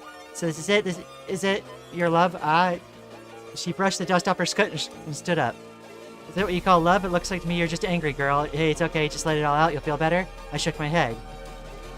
You can try to get into my head all you want, Dawn, or stay out of it. It's what you prefer, but you can never force yourself to be right by my will. You're really starting to tick me off. You know that, girl? You know, I expect to get angry. Maybe you really did think this would be easy, but it won't. Because you can't kill me, not in a million years. Not as long as I have loved ones to live for and myself.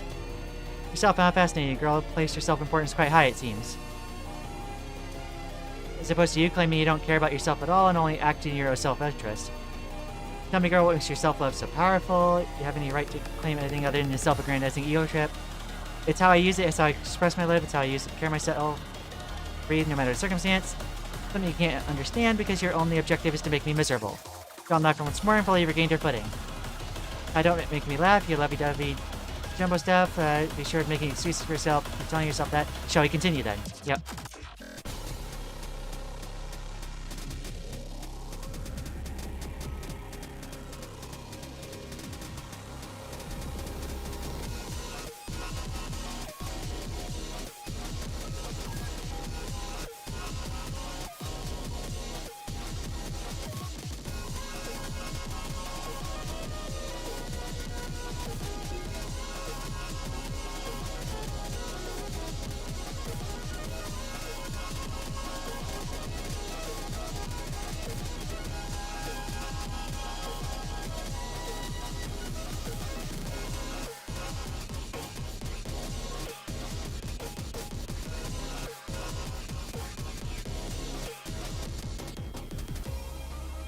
I reflected John's bullets, felt myself wearing thin. She's so fast. At this rate, I actually might...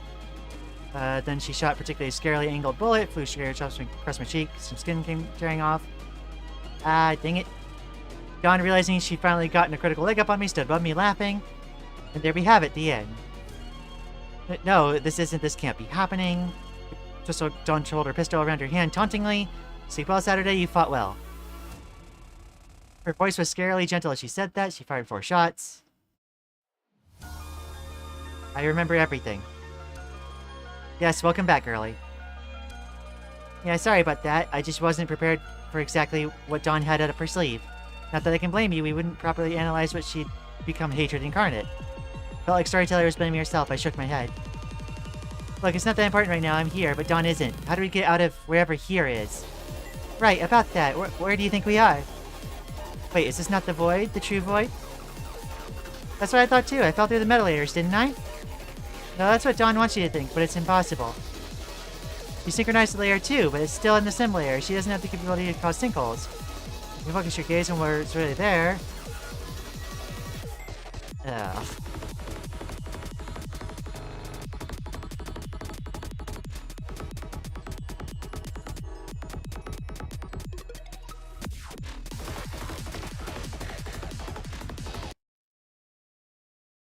A section got skipped? Wait, what are we talking about now? I'm sorry.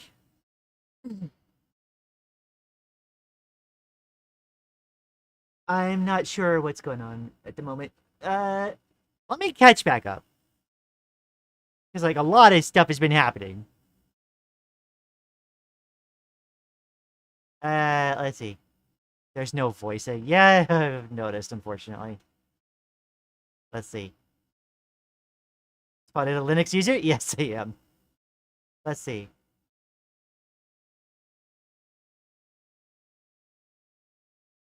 Like... Yeah, I feel like this is a flub. If you're gonna do this, like, then don't put text in the song. If that's the case. Put the story scene somewhere outside of it, then. Let's see.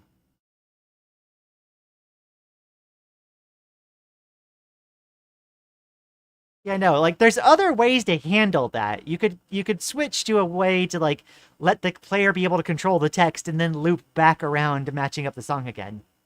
You don't need to do this auto-scrolls thing. Unlike the self, though, the dialogue's actually part of the song, so I guess that changes a lot. No, I would just rework it, honestly. The original script is longer than this, cut down to make it readable at all. Yeah.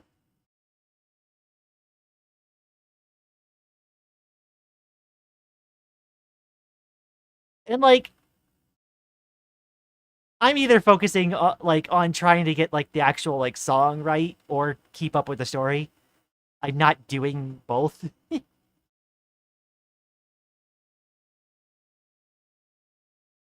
Let's see. Back, the art for the fight's really good. Let me try to skim through more of it. It's because they're delivering full-on speeches in these mini cutscenes? Yeah, no. They could have, like... they could have, like, been so much more concise if they were gonna do this. A cutscene got skipped? Which cutscene got skipped?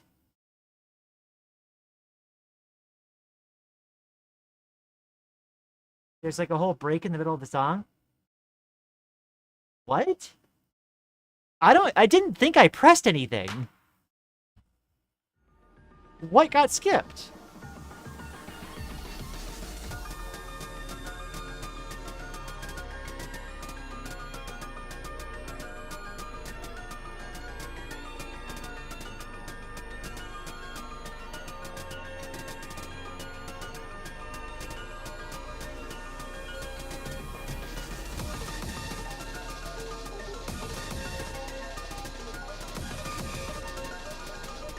Not your fault.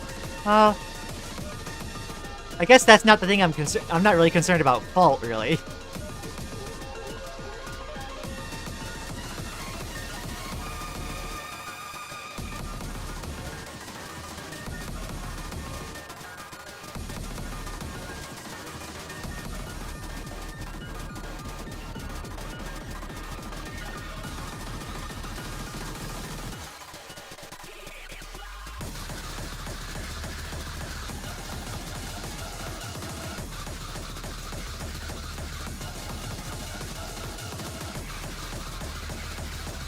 I'll admit, I'm not in a space right now where I really, like, care that much about the actual rhythm game part of the song. I want to know what the heck is happening in the story.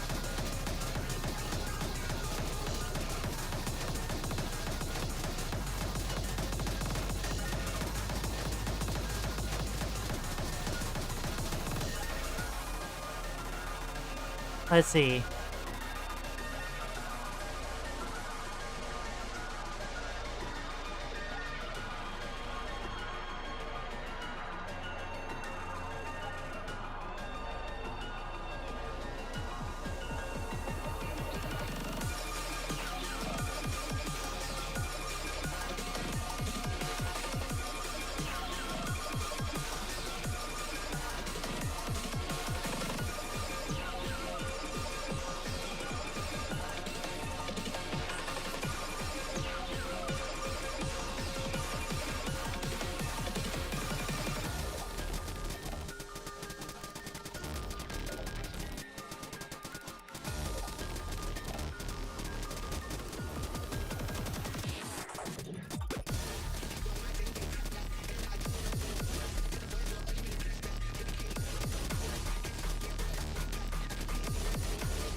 Let's see.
Got myself wearing thin.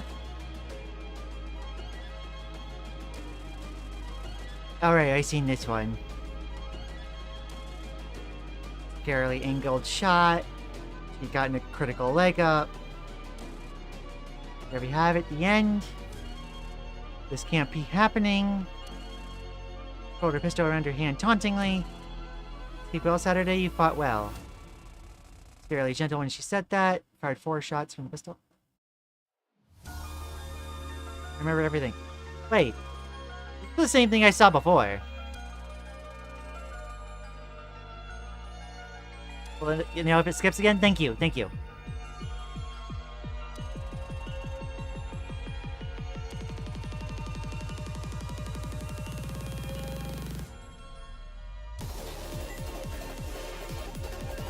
Did it? What? What's going on?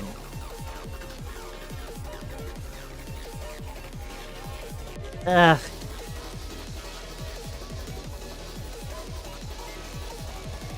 Might need to fully exit and restart the song? Okay.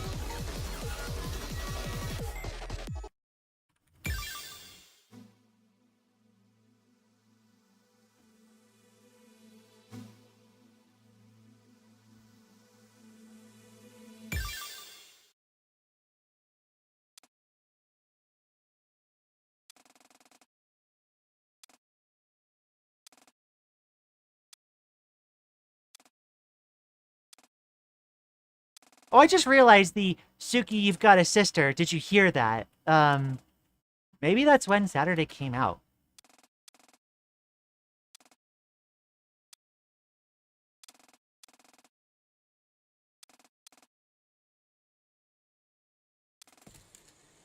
I have to control this segment, but I can't skip it. Yeah. I'm trying my best to work through the breakup and the momentum. But I do have to admit, it's rough.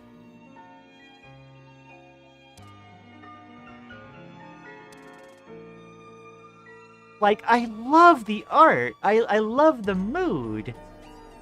We were so focused on the story up to this point. I was incredibly invested. And like, I want to get all of it. This is the only part of the game that's done this.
Yeah, if it breaks again, I'd have to pull up the video again.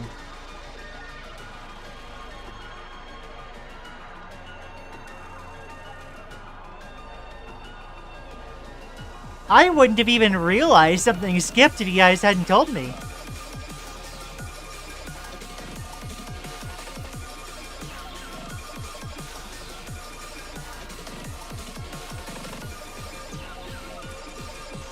Yeah, no, I feel like this particular track would have to be reworked because it doesn't match the way the rest of the story had been presented up to this point.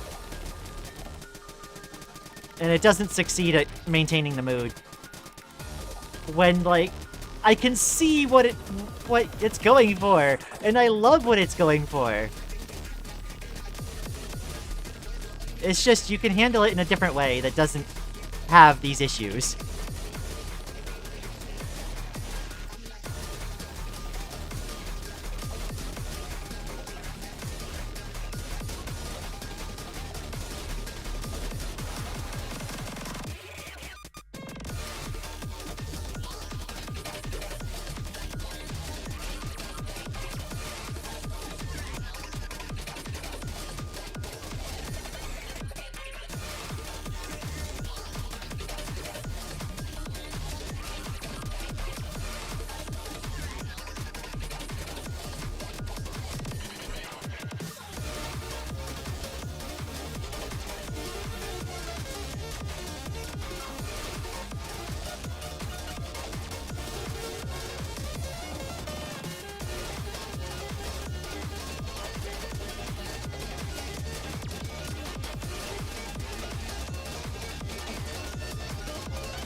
Let's see.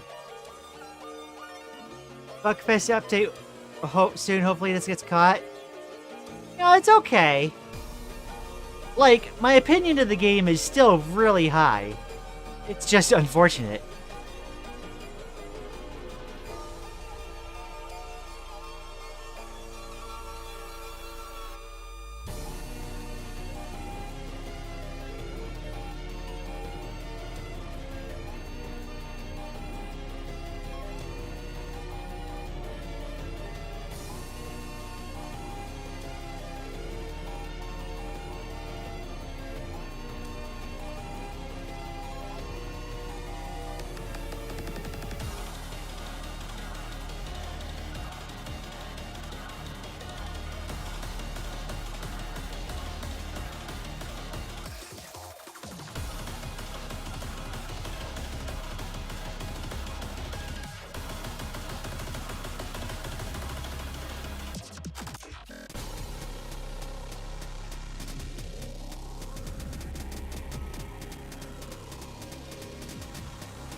The rest of the game is peaked, so it doesn't really matter. It's just a bit of a shame that things fumbled at the end. Yeah. I agree. Yeah, and it's a free game, even though it really shouldn't be.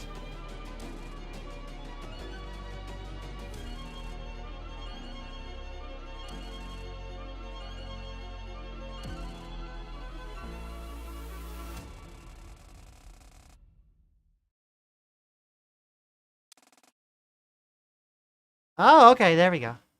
I fell. Oh, that time it actually hangs long enough. Do I actually advance this one myself? Okay. Good grief. Alright. I continued falling. I fell through the layers of data. Layers of memories. Memories of worlds. Worlds that no longer existed. Fractal, scattered fragments of a long-gone farce. How long was I going to continue falling? Was Storyteller going to save me again? Suddenly, I hit the cold, hard ground. Am I alive? What does it mean to be alive? Is anyone really alive? When we die, do we stop being alive? I tried to look around, but there wasn't anything. Certainly nothing alive. Not even me. Who was me? I was Saturday Tasagare. I think I was a girl? I was young? Or was I old? As I tried to collect thoughts that I shouldn't have anymore, I felt something else. Something else alive. A tall woman. She was very blue. And she is speaking? Is that so? You get dealt a critical blow once and it's enough to knock you out of your humanity? Who am I? You were a girl named Saturday Tasugare, and you tried to fight for something that never mattered in the first place. You failed. I failed? Yes, you failed. And because of that, you are here. And here you will stay, trapped in a loop that brought you here. A loop of what brought me here? Although it would be inconvenient if you forgot the importance of these memories. Tell you what. The tall woman snapped her fingers. Suddenly, my mind was overloaded with millions of thoughts and memories. What the heck? That's better. Now you can experience what's about to happen to you to the fullest extent. What are you talking about? What are you doing? Showing you what all this amounted to, Saturday. Your final punishment. Then, dawn was gone, and the void around me began to shift. Suddenly, I felt a familiar sensation. The smell of burning wood. Orange embers shifted into the environment around me. An intense heat struck me. This is the burning of the Tanegashima Geology Museum. It shouldn't be, right? But the fire was real. Of course, I couldn't move. I couldn't even cry out for help. I felt the embers race their way towards me, crackling in a way that almost sounded like Dawn's sneering laugh. And heat. Intense, burning heat from all angles. This is heck. This has to be what heck feels like. Oh God, let it end. Let it end. Please, let me die. But the burning continues. Surely a real human body would have been burned fully by now. But Dawn wouldn't allow it. I'm sorry. I'm sorry. Please, just stop the burning. Just stop the burning. I'll do anything. Just stop the burning. And then, as if to cruelly grant my wish, in an instant, the scenery changed. The fire was gone, but then I felt an incredible pain in my leg.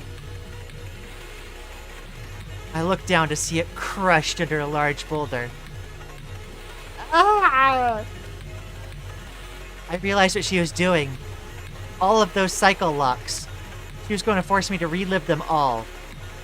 I felt another ground shake beneath me, and then another boulder fell from somewhere. I felt a bunch of crushing pain all over again. I spat out a bunch of blood.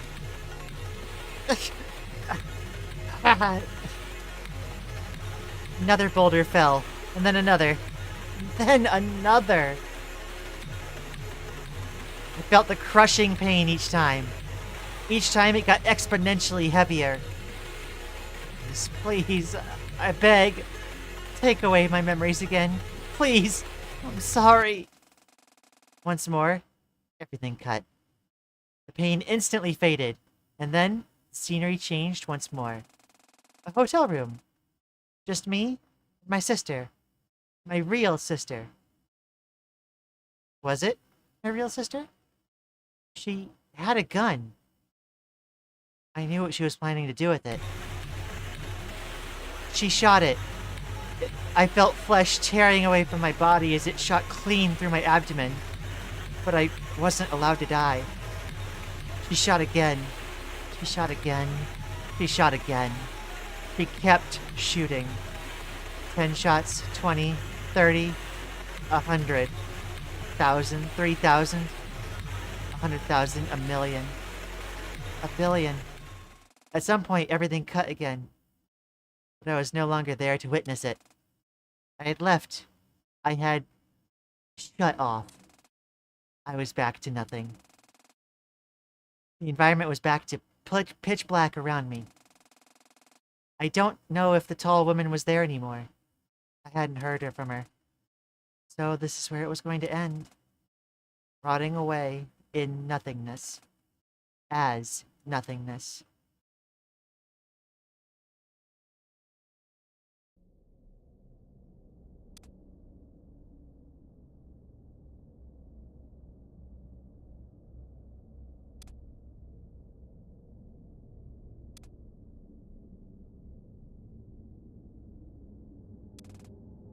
I heard a voice. It's pretty bad, huh? I remembered I had a mouth. I used it. Nothing came out. It's okay. You don't have to speak. I can hear you just fine. Who are you? You don't remember that either. She really did a number on you. Another voice interjected. It's not irreversible, right, Storyteller? Tell me it isn't. Storyteller? Is that your name? It is, yes. The other one is Suki. God, it hurts to see you like this, but I don't blame you one bit. She's just so powerful. She? The tall woman? Yeah, the tall woman. Her name is Dawn. Do you remember her? Dawn? I don't. I'm sorry. That's okay. Don't force yourself. Myself? Who is myself? You're Saturday. Saturday Tasugare, a 21-year-old Japanese girl. I am Saturday Tasugare? Yeah, and we are also Saturday Tasugare. Suki, I don't think it's a good idea to try to explain that to her when she's like this. Yeah, true. Sorry, disregard that. This is all flying over my head. Head? What's a head again? Okay, I'm sorry. I'm going to have to forcefully instill these memories back in you. I really wish I didn't have to do this. Because after all of that, the last thing you deserve is to feel more pain. But what is it? What's wrong? At the mention of pain, I felt all those feelings again. The fire, the rocks, the gun. I'm sorry, just try to endure. Oh, please, don't send me back there. I don't want to. I can't go back to that again. But Saturday... If being Saturday means I have to feel that pain again, I'd rather just remain like this. Please, don't. Suki looked at the storyteller, worried. Storyteller sighed. She nodded her head. What did she mean? Suki walked forward to my body. and then I felt her hand slap across my face. I felt pain, but I didn't scream. What was that for? You taught me something, you know? Saturday did. She taught me that it's okay, in certain circumstances, to run away. To take time for yourself, to care for yourself, and to not have to face everything right away when you're weak. But you know what else she taught me? She taught me that taking that time to care for oneself, it's also that we can fight onwards at the end of the day. I know you want to run away, but now, more than ever, we can't. And as much as dawn is drained out of you, I know, deep in there, you know that too. Because you are Saturday Tasugare, the most stubborn girl in the world. Deep inside me, something stirred. A fraction of a memory. A girl in a hospital bed, and another girl leaning over, holding her hand in worry. Allison? At that, the two other girls seemed to look at each other in excitement. That's right, Allison, the love of our life. You remember her. Do I remember her? I desperately focus. I try to reach out to Allison. Another memory. Two same girls on the balcony of a hotel room, talking about something. That's Allison? I can speak again? Yes. And the other one, the one with the pink hair? That's you, Saturday Tasugare. Saturday Tasugare. Saturday Tasugare. I reach for more memories, and another one surfaces. Another girl, holding a gun. Girl that shot me before, but is it really her? Yeah. That's me, Suki Tasugare. It's a long story. I'm not going to shoot you, I promise. Something, somewhere deep in the recesses of my mind, urges me to believe her. So I do. I nod. Keep going. Try calling out to Eri Nichibotsu. So I do. Eri Nichibotsu. I reach out for her, and a memory appears. A girl, cornering the tall woman from before. The one the other two called Dawn. Yes, Eri was one of our friends.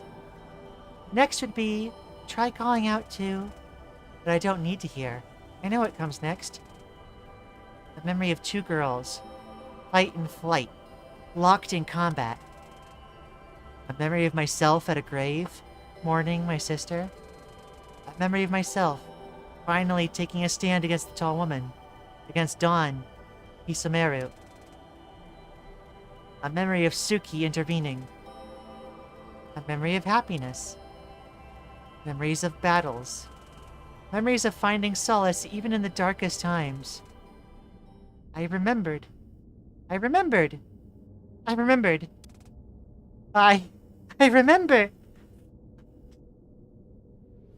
Is it gonna start auto-scrolling everything? Okay, yeah. Yep. Yes, welcome back, girlie. Yeah, sorry about that. I just wasn't prepared for exactly what Dawn had out up her sleeve. Not that I can blame you. We couldn't properly analyze what she'd become hatred incarnate. I felt like the storyteller was blaming herself. I shook my head. Look, that's not important right now. I'm all here, but Dawn isn't. How do we get out of wherever here is? Ah, right, about that. Where do you think we are?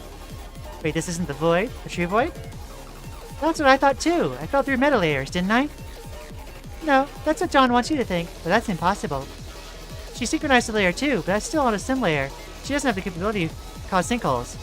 Focus your gaze on what is the original start. Okay. Now we're back.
First, Mr. Staff return. Theater return into view. I see her dumbfounded. Nice illusion. Forgeries provided by fake gods. The crystal 2 returning to her. Looks like this finally got interesting. So-called confidence. She was nervous. I pointed my staff at her one last time. Sit down, the deciding battle, the real deciding battle. So it is Saturday as a cigar.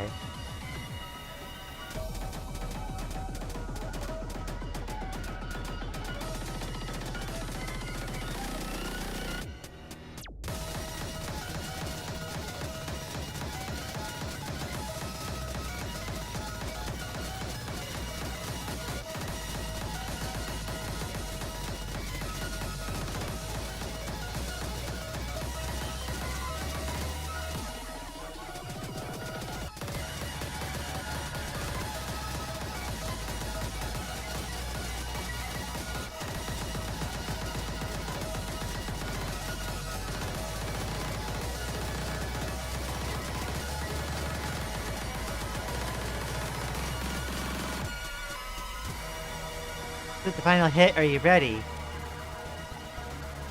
Laugh, she too is preparing for a decisive strike. So ends the story of Saturday Tessagare. Speaking from the very beginning, Don. Our story is just beginning.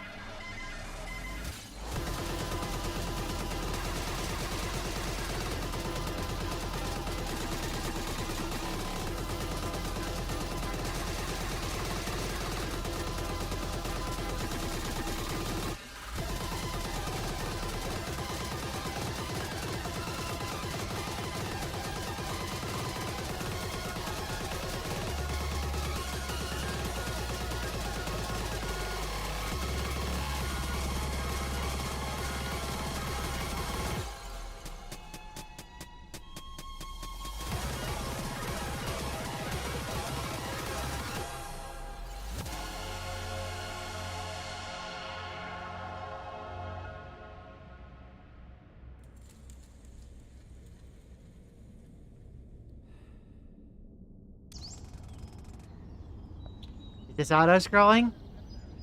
Okay.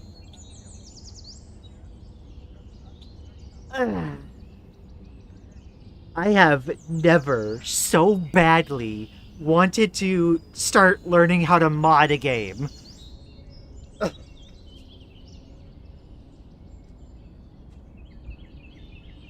That section is screaming for a rework. Oh my gosh. Alrighty. I couldn't even, like, look at the art that much. End of auto text for now? Thank goodness. Ah.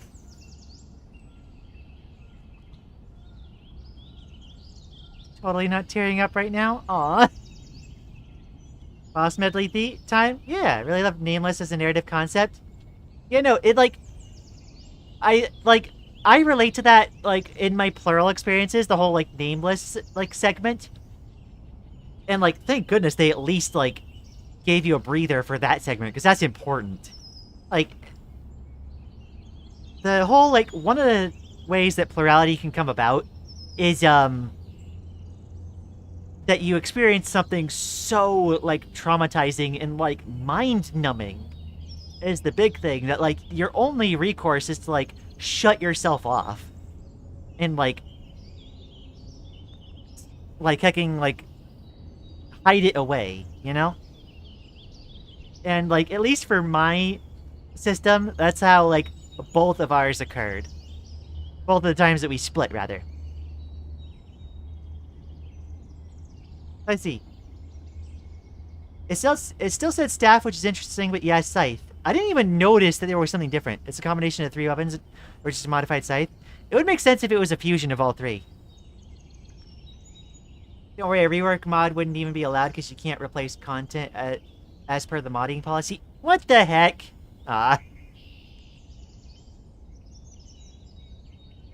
Yeah, no, I think, like, the Nameless thing is not the first time Saturday has, like, experienced that kind of split. But yeah, no. I've never experienced a desire to mod a game so intensely. Oh my gosh.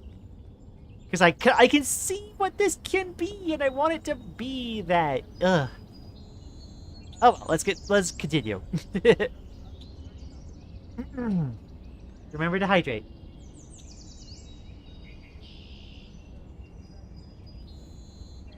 Trying to get back into character. When the dust cleared, a bright light shone down on us from above. The spotlight on the stage? No. It was the sun. We were standing in a grassy field. What is this? She instinctively tried to summon her pistol, but it didn't work. My staff, too, was no longer present. This was my final attack. What are you doing? What is all of this? What do you think this accomplishes? I took a step forward. Get away from me. You don't know what I've been through. You could never understand. I embraced her in a tight hug. I don't get it. What is your end goal? Why would you fight for something that you know you can never have? You're wrong, Dawn. No, I'm not wrong. No matter what happens, we'll continue to be hurt by the world. It will never end. I fought it for so long now. I've been put face to face with just how hopeless it is to try to fight the cycle. You can't. The world will keep hurting you. Don't you get it? Don't you want to be happy? Then I felt it. Recognition from the world itself. The shutdown process was beginning. The world recognized Dawn's resignation, and she fell to her knees, starting to cry. This world isn't worth living in. Everyone makes it seem like it's just so easy to move on, yourself included. It's not. It's not. I tried. I tried so hard. And what did I get for it? Never-ending suffering. I leaned down and helped her up. I pointed to something in the grass further up the hill. Hey, let's go see what it is. Fine. You've already won. Just rub it in my face, why don't you? I took her hand. We made our way through the tall grass. Two people lay in the grass there, enjoying the light of the sun. I was myself and Allison. It was myself and Allison. From the summer of 2020. The last summer we had before all this began. My younger self looked over at Allison, her eyes closed, basking in the sunlight. She smiled. And then she turned to the other side. So Allison couldn't hear her and whispered something to herself. Dawn began to sob. No. No. Oh, no, no, no, no. You had already overcame your trauma before all this even began? Even without everything that Dustbreaker was supposed to do? You had already reclaimed your happiness? I walked up to her and hugged her once more. You're right, you know. Dawn could barely speak through her tears. Huh? The world is unbelievably cruel. It throws trial after trial at us just to watch us pick ourselves back up again.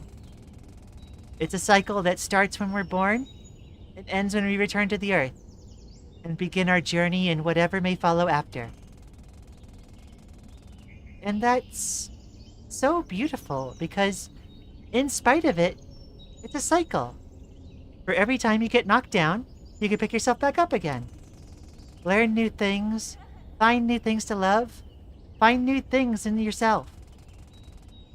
you can learn to love the cycle. You can learn to find the cycle less scary. All the people you love, the things you love, the places you go, you can reach a place of happiness and love, even in a world that throws you against the wall in an attempt to drain you of it. Dawn turned around, her eyes full of tears. Will we be okay like this? I don't want to hurt anymore. I don't want to hurt myself anymore. And then, a genuine smile. We'll be okay. I promise. And then, another genuine smile through the tears.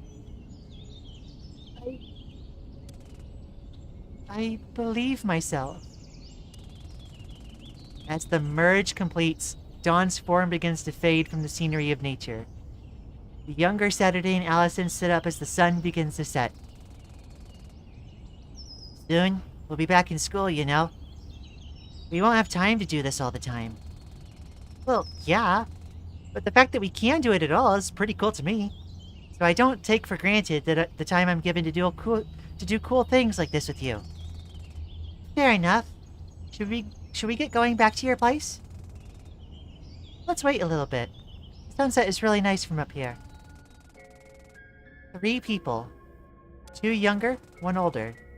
2 people knowingly prepared for themselves for the battle that redefined their lives. The older Saturday stood up. Good luck, kid. You're gonna do great. Did it really just auto-scroll for a second? Okay. The scenery faded to white as the memory of the past faded. And then it was just me. In the terminal. I approached it. It read, to complete the shutdown procedure, please confirm ejection of the following inhabitants. Chiyu, Allison, go to me. Yeah. Let's see. Already made it out. I smiled. I pressed the button. A large light filled the void, and Chiyu and Allison appeared behind me.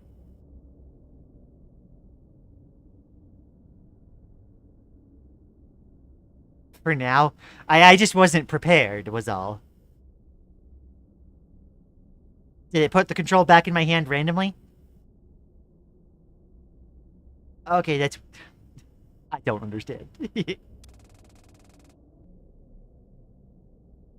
In front of us, a great gate, beaming with blinding light. What is that thing? The end. It was the end, the final door between us and the world we come from. The world we hadn't seen for around 4 years. This is it, then? This is it. Are you guys ready? You already know we are. Yeah, let's do this. Alright. And as for you, communication will probably be severed. TV will go down at the same time the disk breaker shuts down. But I've backed up the memories of everything in the client itself. I don't know if any of this meant anything to you, or if it feels like all this was what you needed to hear, but if this at all helped you anywhere close to the way it helped me, I'm really glad. All of that stuff, it applies to anyone, no matter what world you're in, no matter what layer you're from. So find the things that make you happiest, and chase them down until your very end. Things are gonna get better. They always will, and then they'll get worse. Then they get better, and then worse, and then better again. That's the beauty of the cycle of life, finding love for that struggle. Fighting every day to try to feel alive. Even if you don't see what happens next for us, after all of this, I hope you can trust that we'll be okay. That we'll never stop fighting. I have full confidence you'll be able to do the same. Fight for your right to happiness and be okay at taking care of yourself between battles. The story of Saturday Tessagari is coming to a close. In the beginning, all the same. And so, one more time, she says, good night!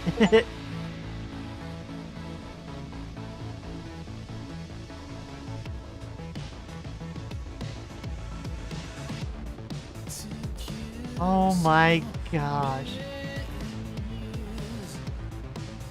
Ah.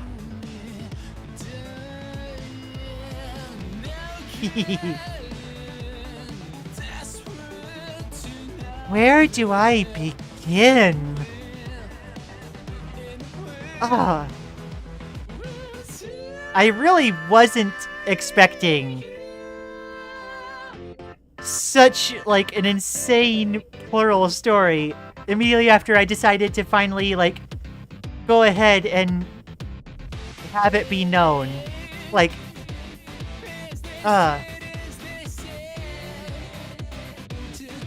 I finally set up Plural Kit in my server, like, heck, like my own system in Plural Kit, like, heckin' a few days ago, even. Oh my gosh.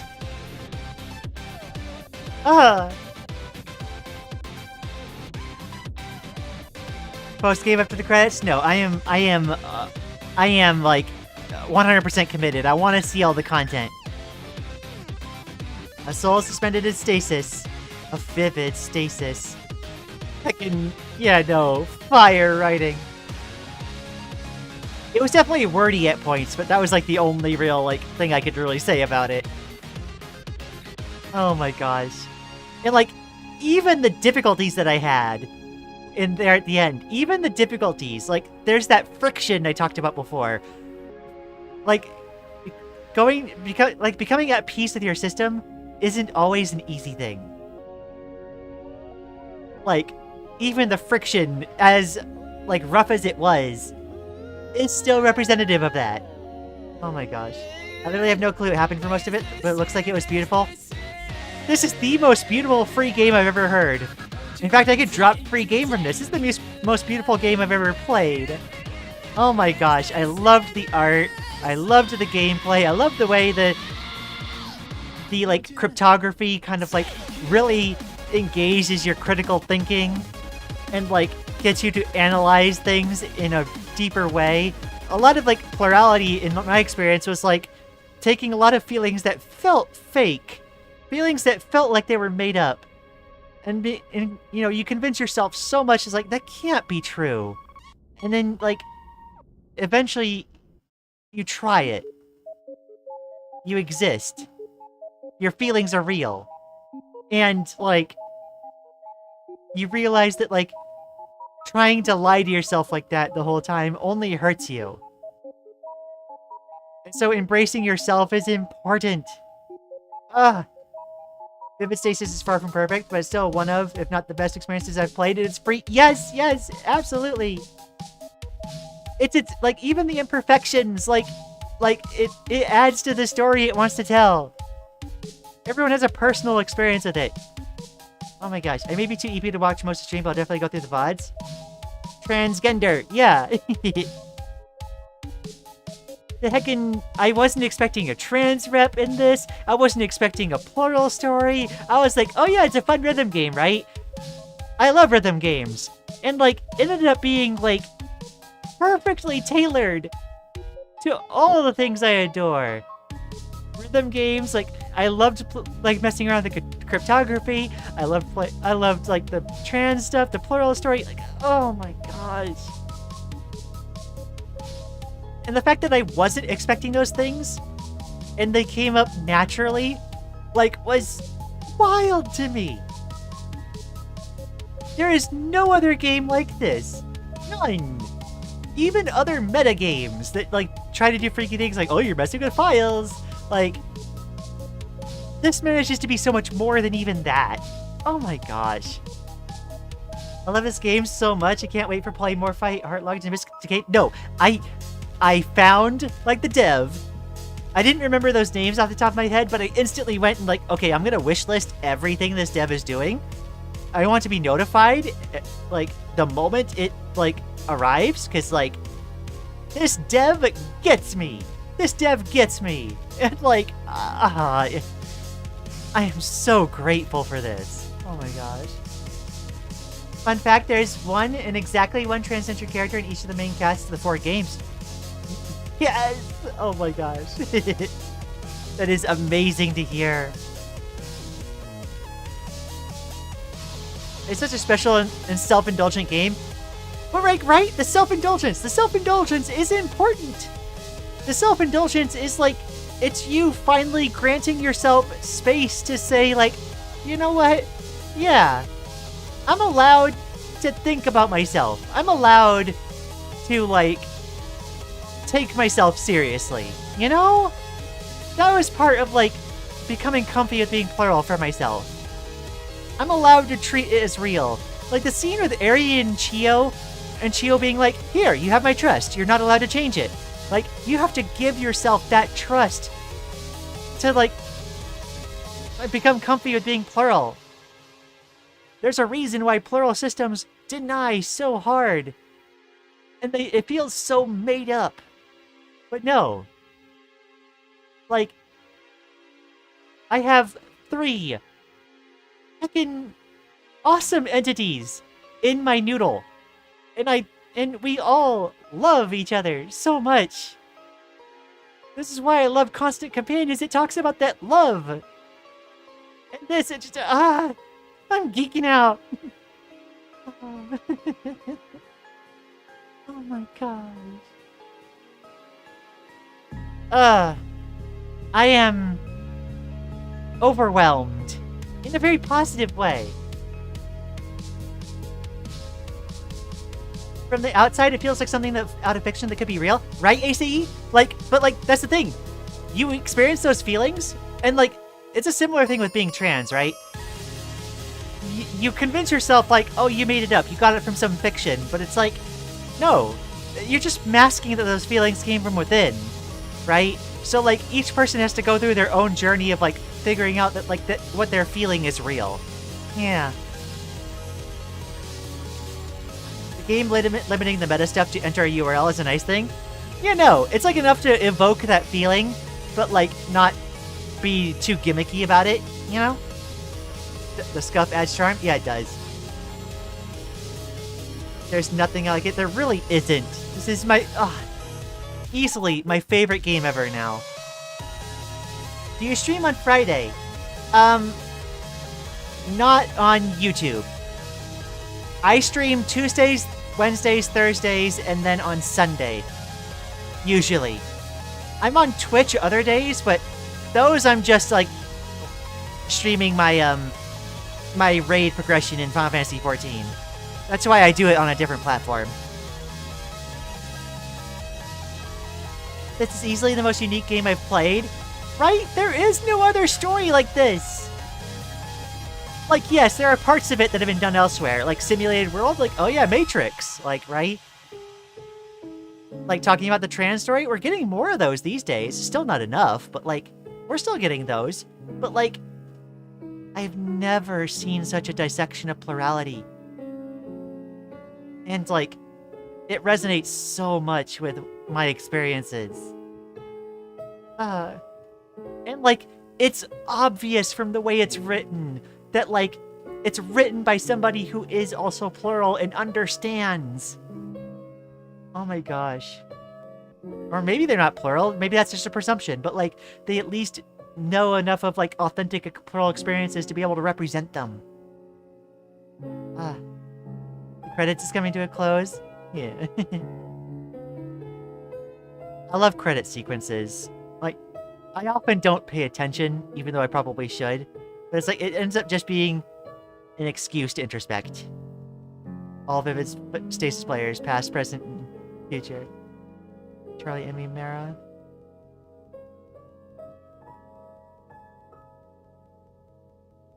Oh.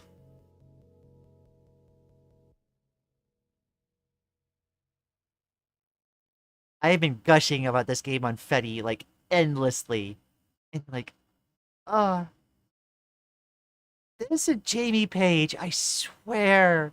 It is a wild time for me right now. The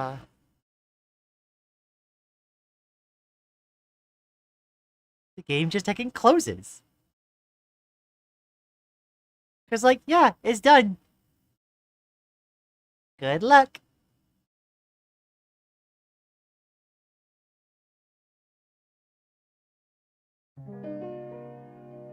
Oh, the Okawashi Shrine! That was a game. Well, chatter Stasis has lost its vividness. More like the vivid is lost its stasis. You could do supplementary lore material or post-game right now? There. Chapter... I'm guessing Chapter Alpha. Yeah, no, we are definitely continuing. We are definitely continuing. Oh my gosh. Let me make sure I have everything unlocked here. There we go. I know this is kind of like an audio nightmare at the moment. Bear with me a moment. There we go.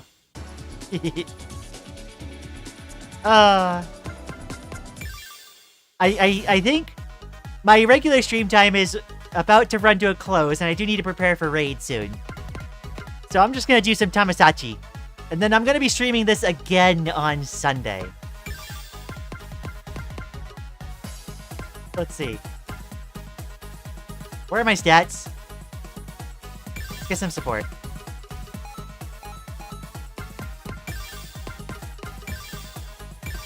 Oh, that was maybe a bit too much. Oh well. Chapter Alpha is also fire. I believe it, 100%. I don't have any trials I can beat right now, can I? I'm gonna guess this is gonna be like... Yeah, I think that's a bit too strong for me.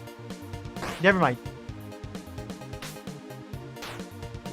Alright, I'm gonna have to go to bed, but I'm super glad I could watch the ending of the game. Catch you Sunday for Chapter Alpha? Absolutely!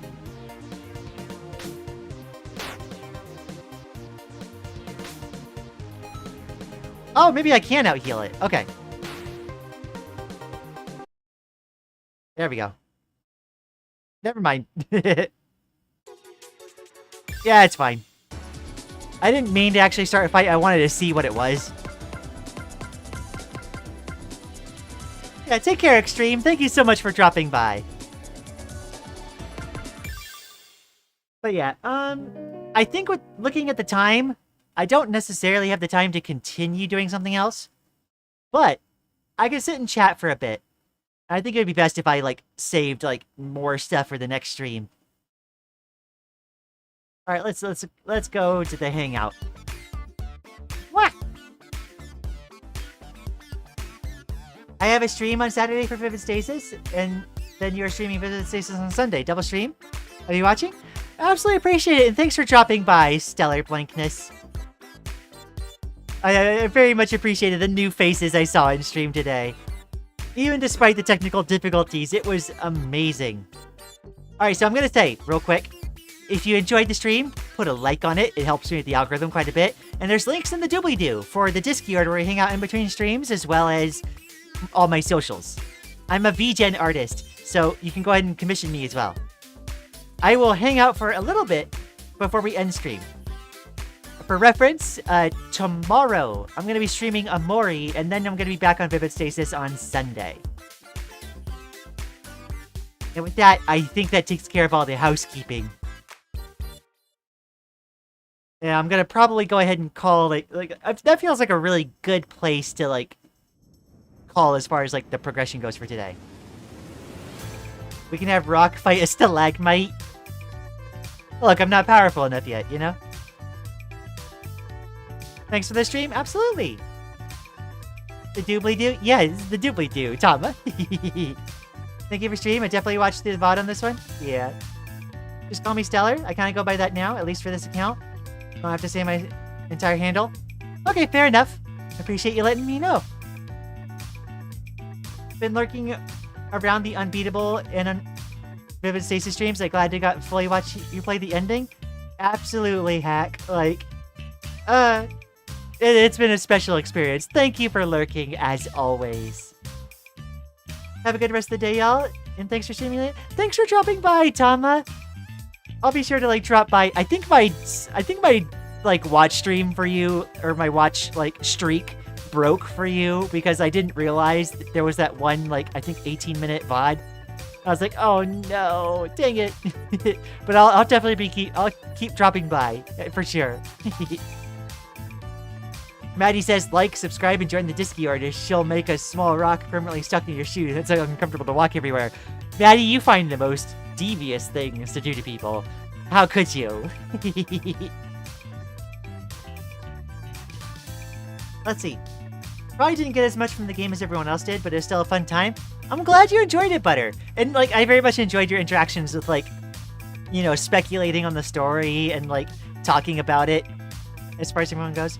I broke everyone's streak. Aw, dang. How sad. You know, eventually you're gonna run out of, like, a subscriber else. Like, I'm sure you'll keep figuring out more, Maddie. Mecha Chameleon is apparently too much for my laptop and streaming. RIP. Aw. And mentioning that Allison might be a fabrication of the Dusk Cricket. Heckin' Dawn's gonna turn around and blow, like, heckin', get you now. But yeah, no, I loved it, like, I saw that the story was gonna ultimately, like, conclude with Saturday having to reconcile with Dawn. And, like, this never was gonna be about defeating Dawn. You had to, like, the story was always gonna be about trying to reach Dawn and tell her that it's gonna be okay. That's what, like, I never had the plural experience of having, like, the really, like, self-hating alter. But I do know that that's a very common experience amongst, like, plural folks. It's just one way where I differ, but it's like, it was always gonna have to come to a point of reconciling with yourself and finding harmony with that person. Making sure that they are, like, they are healed as well. Right? Like or subscribe to this thread. I still have no idea what Dawn's goal even was. It's hard. Because, like, while I don't have a self-hating alter, I have experienced self-hate, right? And it's the kind of thing where it's like, your feelings are so, like, embroiled in yourself that, like, the only way you can vent, the only way that feels like you're able to vent is on, like, at yourself. And so you engage in tearing yourself down because it's the only way you feel catharsis. And that's kind of what Dawn embodied. Like, she was tearing down the parts of herself that she didn't like because for the longest time, that was the only way she knew how to cope. And a lot of the story was, like, trying to reach her and like, tell her how, like, that's not how this is. Like, you can't just aim all your hate, like, at Suki. Because, like, she's a part of us, too, you know? I experience self-hate all the time. I just never let anyone see that part of us. Yeah, I kind of guessed when you're, when it ended up being revealed that the head mate was Baddie and Baddie, and it matched, Madeline and Badeline from Celeste. I definitely felt that when you mentioned that, Maddie. Suki's hat isn't a fabrication? No, that hat is fire. Yeah, no. I think my self-hate never got to be enough that I created a separate altar, or that a separate altar ended up being broken off for it. But, like, yeah. I do know that that's fairly common. And it's more of, there's not a logic to, like, it feeling like it gets you a certain goal. It's just the only way you knew how to get catharsis, right? In that situation. I read it as Dawn protecting them in a maladaptive way by hiding away from the world rather than facing it. Yeah, I could see that too. It feels like there's a lot of ways that could be interpreted. There's a lot of ways that could come about. But for sure. But I think, like, the story from Saturday at this point is going to be about Dawn healing and finding an identity for herself that isn't just the self-hatred, and figuring out better ways to cope. Like, Saturday Tesagare is gonna be okay. And that's a lot of, like, what I had to go through realizing my plurality. Gosh. This game means so heckin' much to me, you know? It did from, like, Stream 2. But, like, I can't believe I was only, like, ambiently, like, interested in playing this before. Like, I was excited, but it was, like, more in the sense of, like, oh yeah, rhythm game, cool, let's play. I love rhythm games. It ended up being so much. Thank you so much, Laika, for doing voter manipulation. And to anyone who is plural out there, I want to say that your feelings are real. They exist. You can find a way to understand yourself in a way that respects everyone within the system. And if you're questioning it, yeah, just remember, your feelings are real. You might discover what those are in time, but it's gonna take time. It takes a lot of revisions, a lot of mapping yourself out.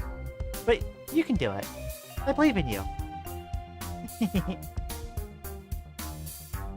Realizing we're plural helped me understand a lot about ourselves. Thanks a lot, Lian. Absolutely, Maddie. Happy to help as always. Laika bought the votes for a reason? She did. Dawn becomes my favorite character after the postgame. Oh, I can't wait to see how Dawn develops. Because, like, knowing how I developed as a plural person, like, Dawn can kind of seem one-dimensional when you look at it from an outside perspective, perhaps as someone who isn't plural. But there is so much depth there that, like, the struggle isn't in expressing it, you know? I'm not plural, but I'm applying the framework to myself. It has honestly done me a lot of good. You know, there's a lot that you can do of just, like, intentionally trying to map out yourself, map out your feelings, to try to understand yourself. That can go a long way. And that could mean realizing a whole host of different things. Whether you're trans, whether you're aromantic or asexual, you know, whether, like, the binary fits you at all, or maybe even everyone's talking about gender, but maybe gender doesn't mean anything to you, right? Maybe you don't have feelings of gender, right? That could also be true. Like, this introspection is important.